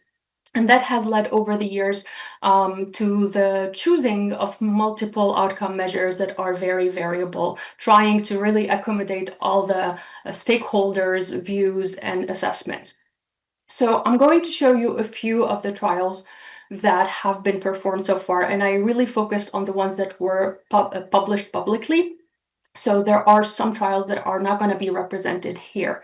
So obviously, when sponsors started to become interested in mitochondrial diseases around the year 2014, the lowest hanging fruit was to really go for myopathy.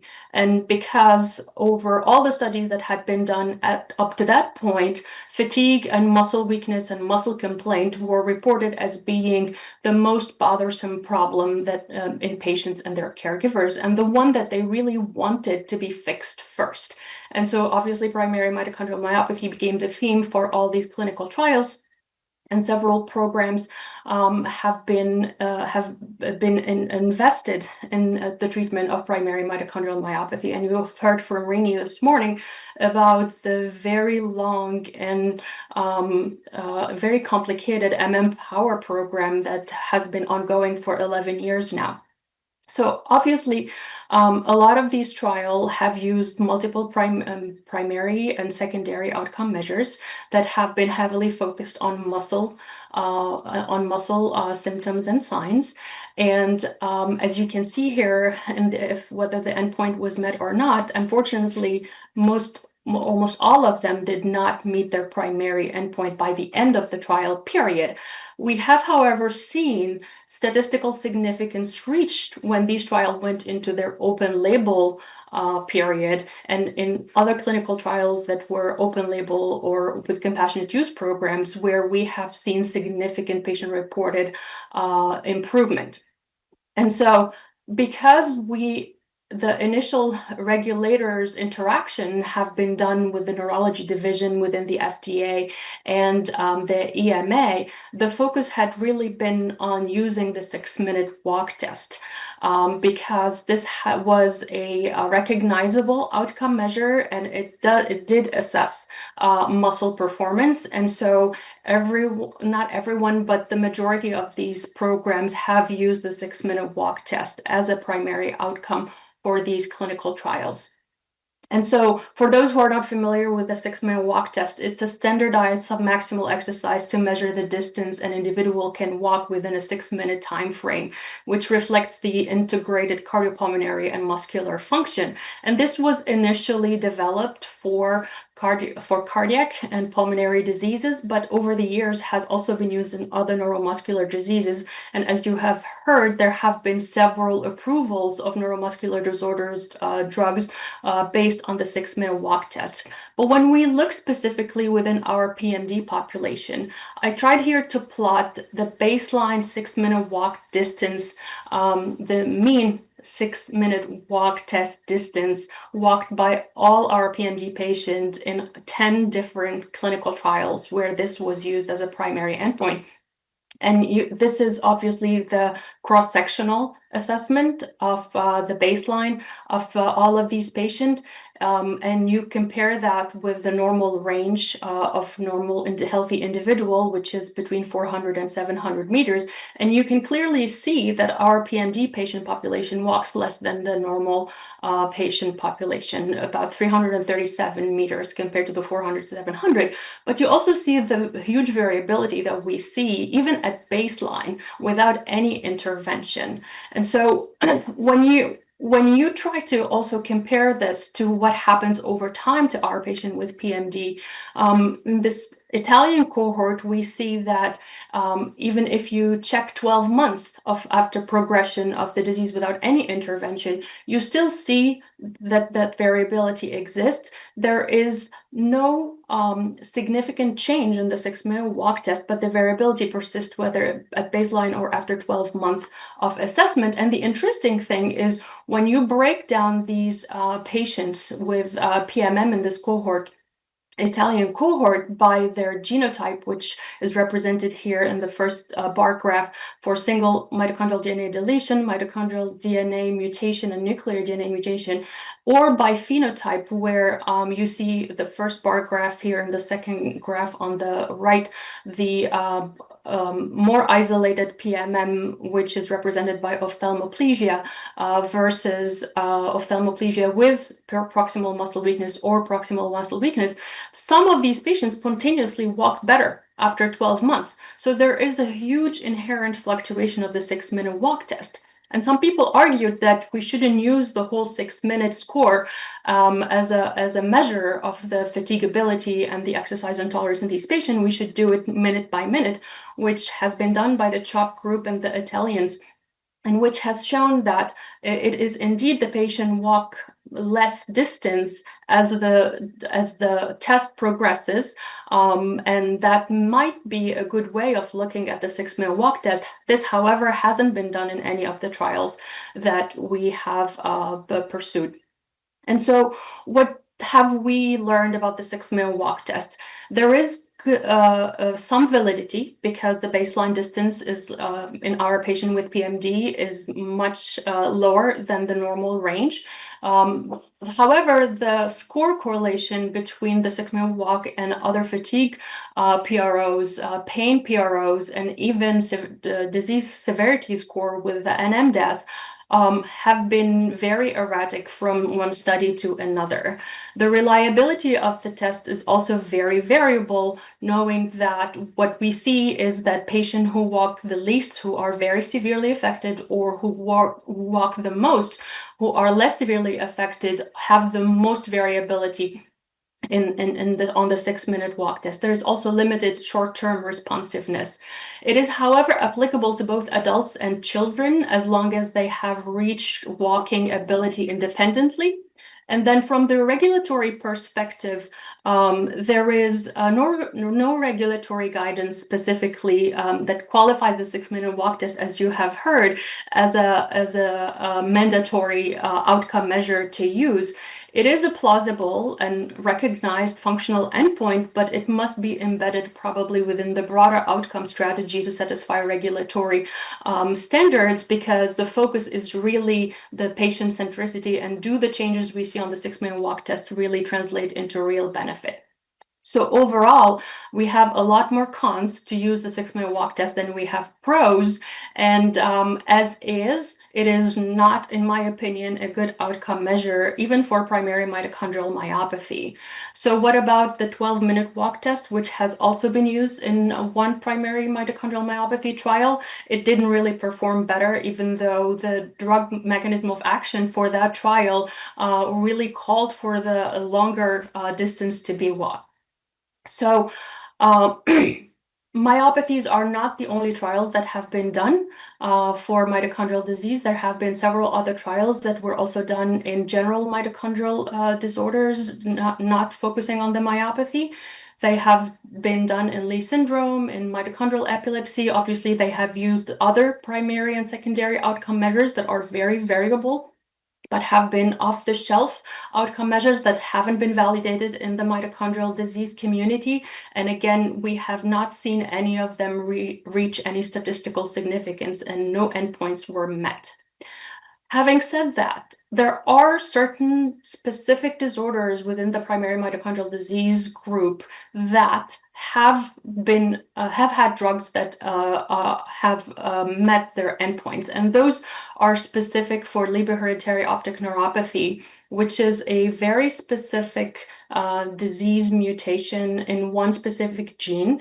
So several mutations in one specific gene that specifically affects the eye. So when you have a very focused disease that is affecting one organ system, where a objective measure of that organ can be done with a very homogeneous genotype, it is possible to have a good outcome measure and to reach the primary endpoint in those trials. So overall, for primary mitochondrial diseases, we have tried all sorts of clinical outcome assessment, from biomarkers to patient, observer, clinician, and performance-reported outcome measure. All of them are listed here, and some of them have been specifically developed and validated for primary mitochondrial disease, like the Barth syndrome symptom assessment and the PMMSA for the mitochondrial myopathy that Renee talked about. There has also been survival used for some of these open-label trials. But overall, these have not really been successful so far in trying to get a drug through the finish line. Some of the most commonly used ones, like the PROM for fatigue and quality of life, are highly subjective. They are placebo-prone, and they don't always correlate with the functional assessment. Mobility testing have been studied less in pre-MD, but more and more so in natural history studies so far. And they don't always correlate with each other, and the reported results vary from one study and from one cohort to another. Biomarkers would be great if we had one that was sensitive and specific for PMD. They don't always correlate with clinical improvement, and we are yet to see if regulators would accept this as an outcome measure. And then imaging and physiological assessment are objective. They are more sensitive, but they remain exploratory and expensive to do. So what did we learn so far from all these outcome measures? We need to validate them in very specific disease subgroup, like very specific genotype, very specific phenotype, even down to the organ level. We need them to be more sensitive to early and minimal change. Like Michio said earlier, all of these drugs that we have been testing may not have as significant of a change over the short period of time during the trial, so we need more sensitive outcome measures. We need them to be least influenced by patient perception and external factors, and we need them to be easy to do and not too specialized and very specific. So composite scoring and GSD approaches might be a clue here, as you have heard. And then we have started to really work on these in the community. As you have heard, multiple groups have been working on validating them, so we are on a good track. And then finally, to end, what we've learned from the trials is that it's necessary to choose an outcome measure and validate it depending on the drug that you are using. What does your drug really do? How long does it take for a change to happen? Are we treating long enough to observe a change? And how do we minimize the large placebo effect? And for here, I would like to call on the investigators to really be more specific in how they enroll patients and eligibility criteria. And then open label studies may not be representative of true effects in our primary mitochondrial disease community, because the open label studies have shown significant improvement, but then when these trials went to phase 2 and phase 3, those results were diluted. Okay, so looking to the future, we really need a unified approach to CRO selection that is international, including patient voices and perspective. It's already being done. We have a huge community of international partners that are working already on unified longitudinal prospective studies internationally. These are all the stakeholders within the community, and in the US, we have really tried to put everything together in a big infrastructure and created a clinical trial trial consortium called Treat Mito, which you might hear more about later. And with that, I will stop, and sorry I went over by a few minutes. Dr. Kara, thank you so much. That was so helpful as we think about the application of what Drs. Noble and Wang had shared. And so we want to reflect on those three presentations that we just heard, and to help us do that, we are bringing two more reactor panelists to the stage. So please join me in welcoming Casey Wolobin of the Cure Mito Foundation and Darazuela Zolkipi Cunningham from Children's Hospital of Philadelphia and the University of Pennsylvania Perelman School of Medicine. I will say to Zuela and Casey, welcome. And I'm going to open it up to you. What I personally have many questions for what we've heard from our Drs. Wang and Noble and Kara, but your questions are going to be so much more important. Zuela, you unmuted first, so you get to fire away, and then we'll turn to Casey. Okay, thank you very much. First of all, to the Reagan-Udall, to Mel for organizing this terrific talk, and three superb speakers today. Really, that was terrific. I personally am bursting with questions, so I'm going to fire ahead. My first question, if that's okay, Susan, is for Dr. Noble. Dr. Noble, you mentioned in your talk, which was so on point, that using scales that are existing, such as the PROMIS scales, which I consider generic scales, while a very helpful resource, may not be specific for disease that is under study. So in our case, for mitochondrial disease, which is so different to many other disorders, therefore using generic scales that are already out there may not always be the most sensitive way of capturing the data. So what do we need to do? As you stated, either we design our own or we use other existing tools. Designing our own takes time, requires infrastructure. I do this in my own research, but using existing tools is really a very smart way of doing it. So before we actually decide which way we go, though, you had mentioned so articulately the need to select the best outcome measures, and Dr. Kara mentioned this in her talk too. So now my first question to you, Dr. Noble, is in the process of demonstrating why we selected those particular outcome measures, there's been a mention of a need for qualitative interviews. Do we need to publish that material prior to conducting the trial or submitting to the FDA, bearing in mind everybody has initiative to take trials off the ground very quickly? My second question is, because we're aware of data that is out there in related disorders, for example, Friedreich's ataxia, where my colleagues shared that they have 2 decades worth of data, natural history that's been quantifiable and showing decline in the 9-hole peg test assessment of dexterity.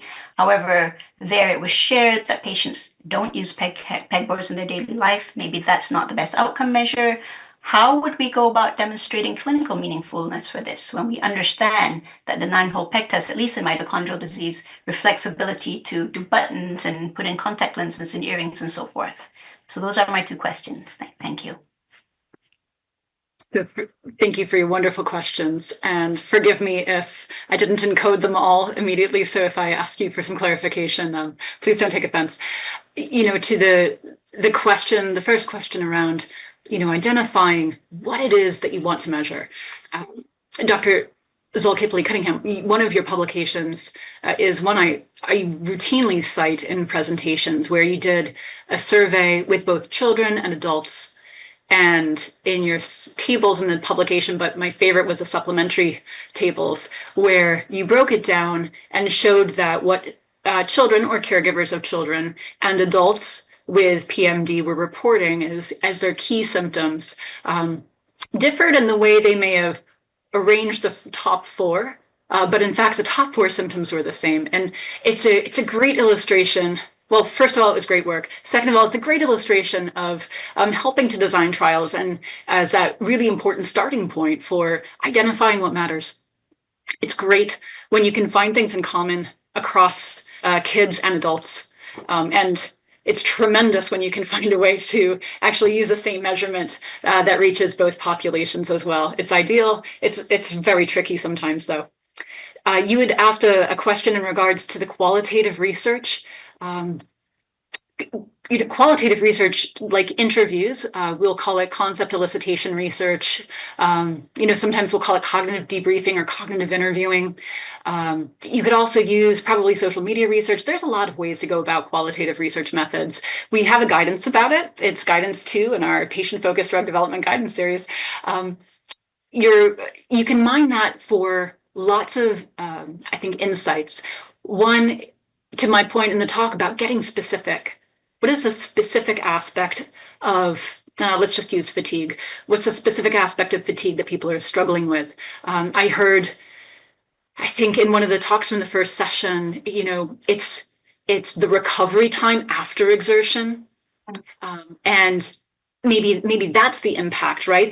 That patients can exert, but then have this really negatively impactful recovery time. And maybe we could shorten that recovery time or eliminate it altogether for things that don't even seem necessarily exertional to the average person, right? So I think your question was also in regards to the sequence of publishing.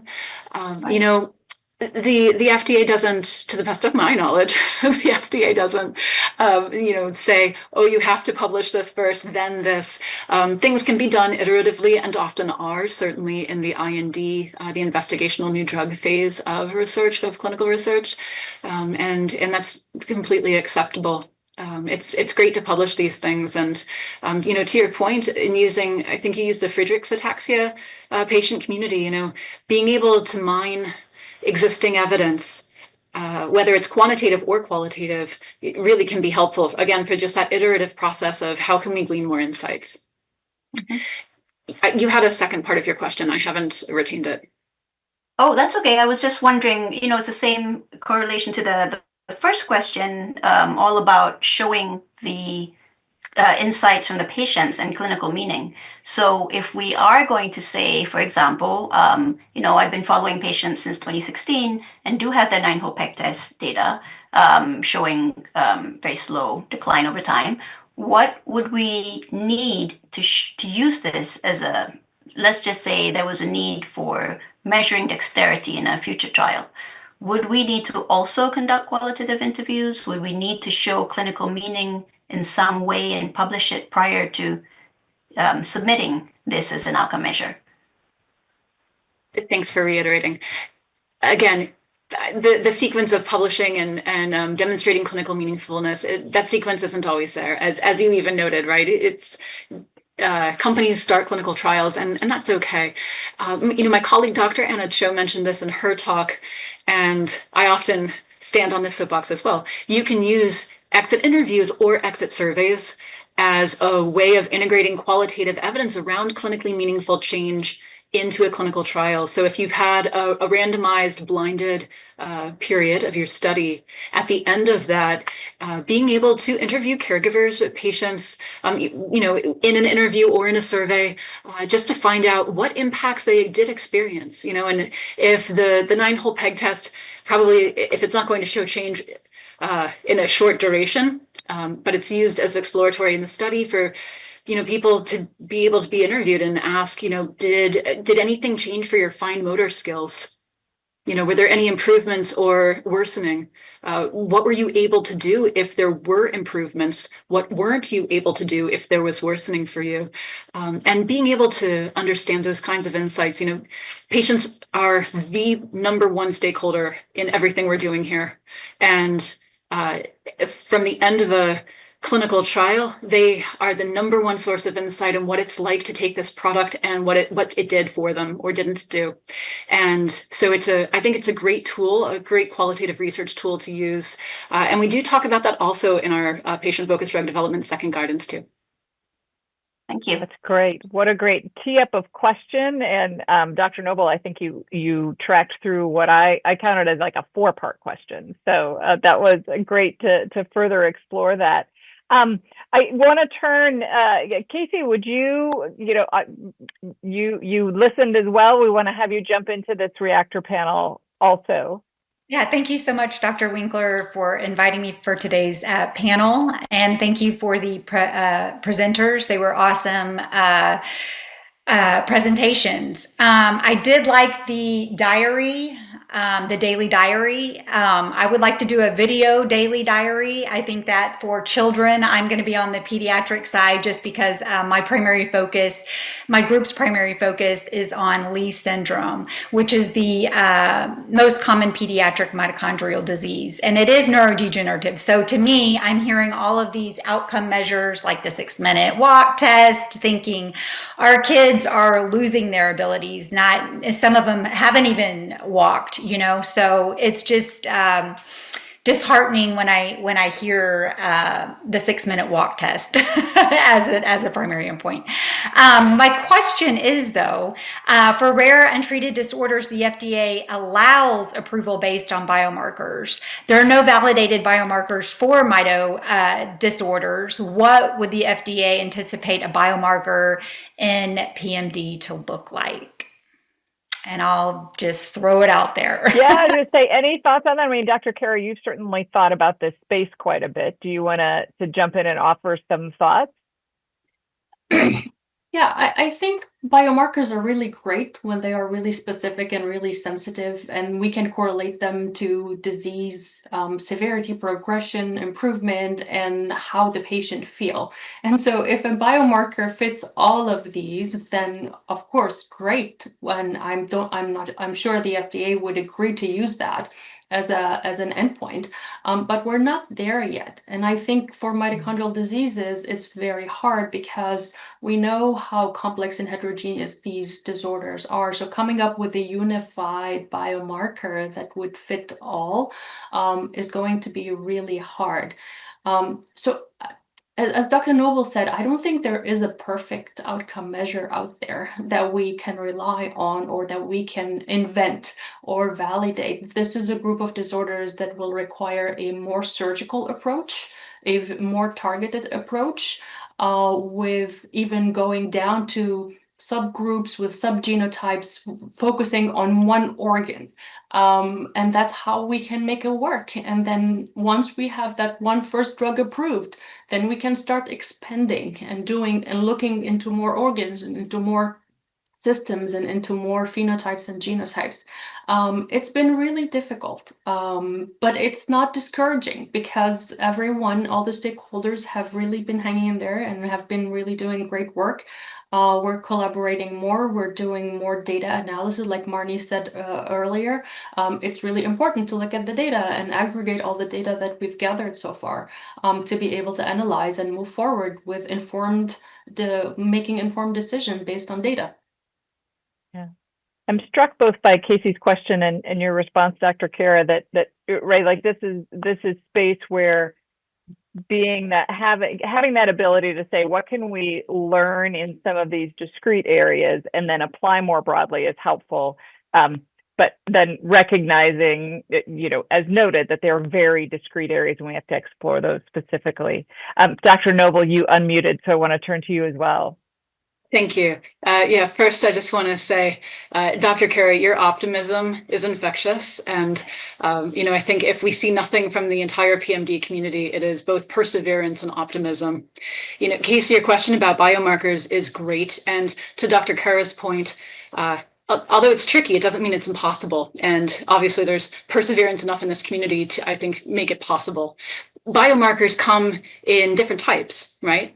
And it's very tricky to find a complete and total biomarker that gives us the whole of the disease's pathophysiology. Often what we find are these partial biomarkers. And in that instance, you have this one piece of evidence that say, well, we moved a little piece of this disease, but it might not tell you everything that also really matters to patients and families. Like an example that comes to mind is like joint x-rays for like maybe some type of arthritis will help you understand the progression of how that joint is deteriorating, but it won't tell you about pain and swelling. And that's so important for your functioning, right? So these are just examples, but I think, curative treatments are obviously the goal for everybody. And when treatments are going to just impact a specific symptom, we're going to need this kind of measurement diversity. And so I imagine future of clinical trials for PMD that will hopefully include biomarkers, but will likely also continue to include clinical outcome assessments. It's my best guess. Yeah. Excellent. Thanks so much.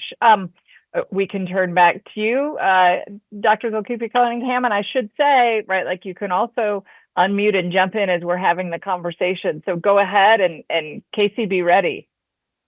Well, I do have a comment.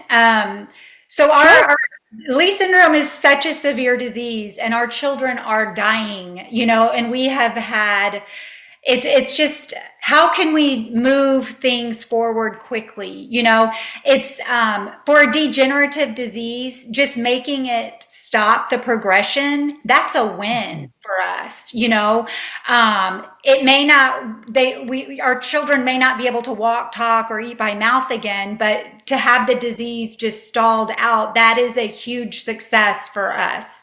So I guess I just, I don't know. I know that we're moving things forward and everybody's working together quickly. It's just as a parent, I just urge that it's our children need this. So, well, Casey, I think that's thank you for investing your time and energy in this engagement overall, and I was struck when you noted, the importance of a video diary, right? It's far easier in capturing that, particularly in a population where they may not be able to provide a response themselves, but you could engage the parents or the caregivers in doing that. So appreciate that. Zuela, I'll turn to you. Yeah, thank you. I think I have a question for Dr. Wang, but I think on Casey's note, which is so heartfelt, and we all need to listen to our patients.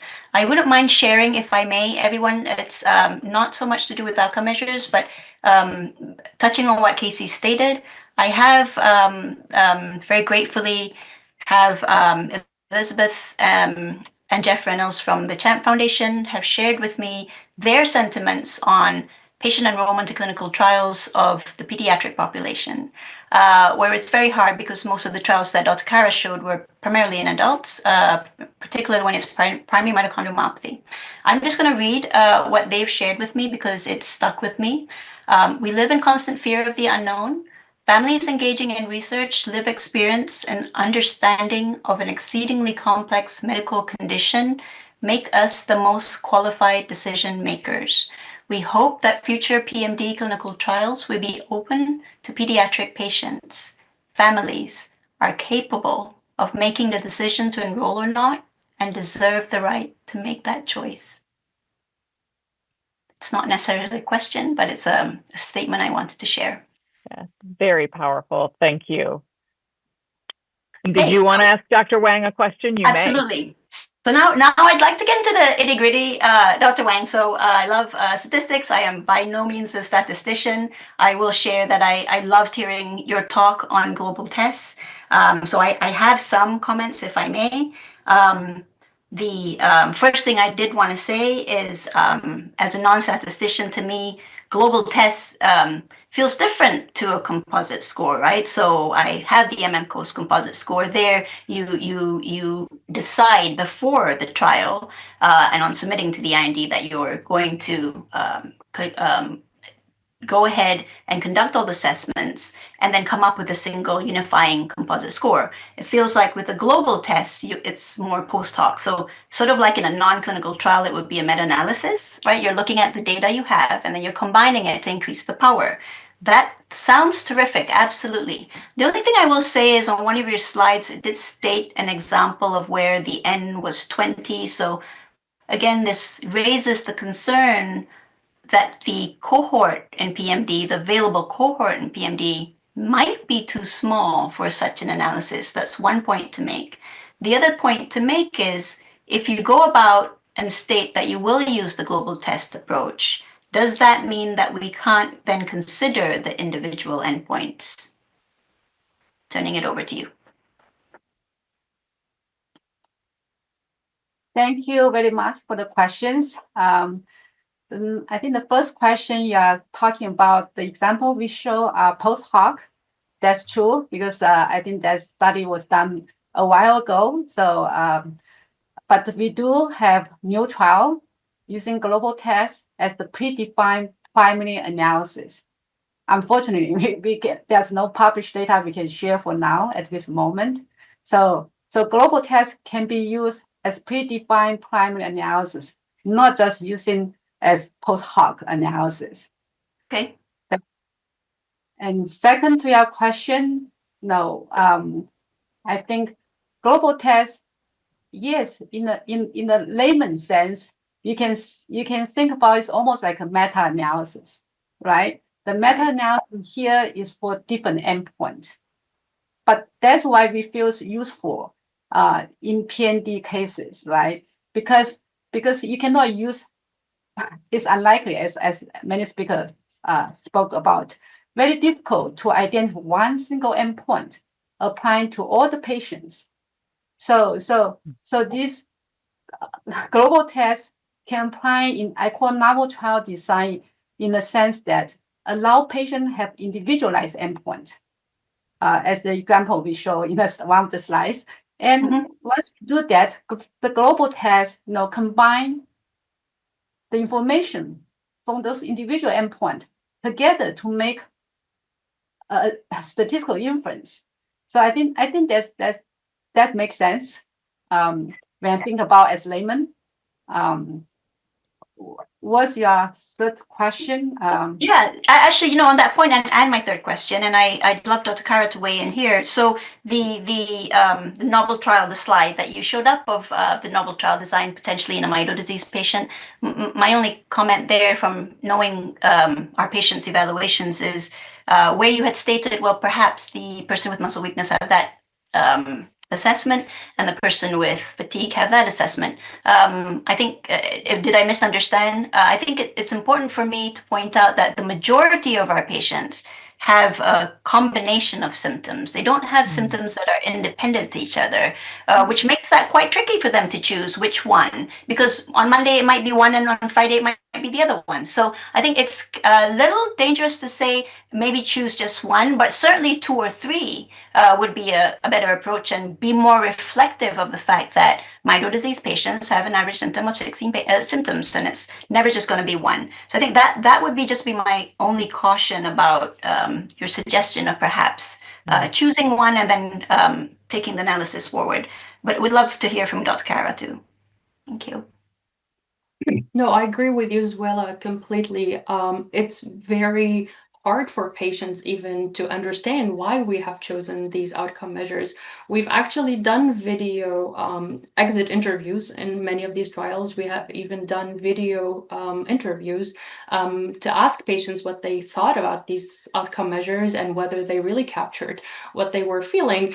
And I have been very surprised at what I've heard from patients, including with the 6-minute walk test. Like, a lot of these PMM trials, we enroll patients who have ptosis and ophthalmoplegia of the eye, which is a myopathy. And they tell me, like, I don't care about how much I walk. My disease doesn't impair my walking. It impairs my vision. And you're not asking me anything about my vision. We've had patients ask about the most bothersome symptom. I'm like, every day I have a different most bothersome symptom. I can't really choose one at the beginning of the trial and stick to it because my disease fluctuates day to day. And so this might not be the one that I feel most affecting me on the next visit. And they argue with you at the next visit because they're like, I want to change my most bothersome symptom. Can I change it? And so I agree with you. There isn't really one outcome measure that we should be using. That's why I said, is moving forward, composite scoring and GST methods most appropriate for our patient. I understand that this is a really complicated place to be, to trying to figure out what these outcome measures should look like. But I think a lot of people bear responsibility to work together. There are the key opinion leaders who usually advise the sponsors as to what the trials should look like and what outcome measure we should develop. They all have different expertise. They all are seeing the patient from a different lens, and they all are putting their research and clinician hat on, where in fact, these opinion leaders really need to think about the purpose of the trial and why we're doing this trial, and really think of outcome measures that are not clinically oriented, but more trial oriented, and which include the patient's voice and the patient feeling and how the patient live their day-to-day life. So a huge responsibility is from these key opinion leaders and how they view trials and how they approach outcome measures. I think the second group that has responsibility are the sponsors. And even though I think most sponsors that are working in the rare disease community genuinely want to help patient and find the drug that treats patient, because they really understand how severe these diseases are, especially in the pediatric population. And Casey, to your point, I know for a fact a lot of them are working on pediatric trials, but these are even more complicated than adult trials. So my comment to the sponsors is that it's really important to spend time working on all these details before the trial starts. And I understand that it's very costly and there are pressures coming from different places to move forward quickly. But the money you will and the time you will spend up front really ironing out all these details and what's the most appropriate outcome measure, and should we do cognitive debriefing and qualitative interviews to really hone down like that perfect, not perfect, but the closest to the best that we can get will really pay off at the end, as opposed to starting a trial, not being sure really where we're at, and then having to change things along and not reaching your endpoint at the end. And then regulators are the third group of responsibility, right? So I know that the FDA has really tried to respond to all the challenges of rare diseases. But I think primary mitochondrial disease within that rare disease group really stands alone, because I don't know of any other disease that is as complex and as heterogeneous. And trying to fit these PMD programs into this mold doesn't really work. So I feel like regulators need to be more open and more thinking outside the box when it comes to trials for PMD, because we can't really do it the same way we do it for other trials. And so if all these stakeholders and the three groups can agree at least to work on these challenges together, we can get there. We can find a way to find the best outcome measures for our patients. And I will say there on that note too, Amal, sorry, the really important thing is we need to be prepared and ready, because in other disorders, they're struggling with understanding what outcomes are from combined therapies.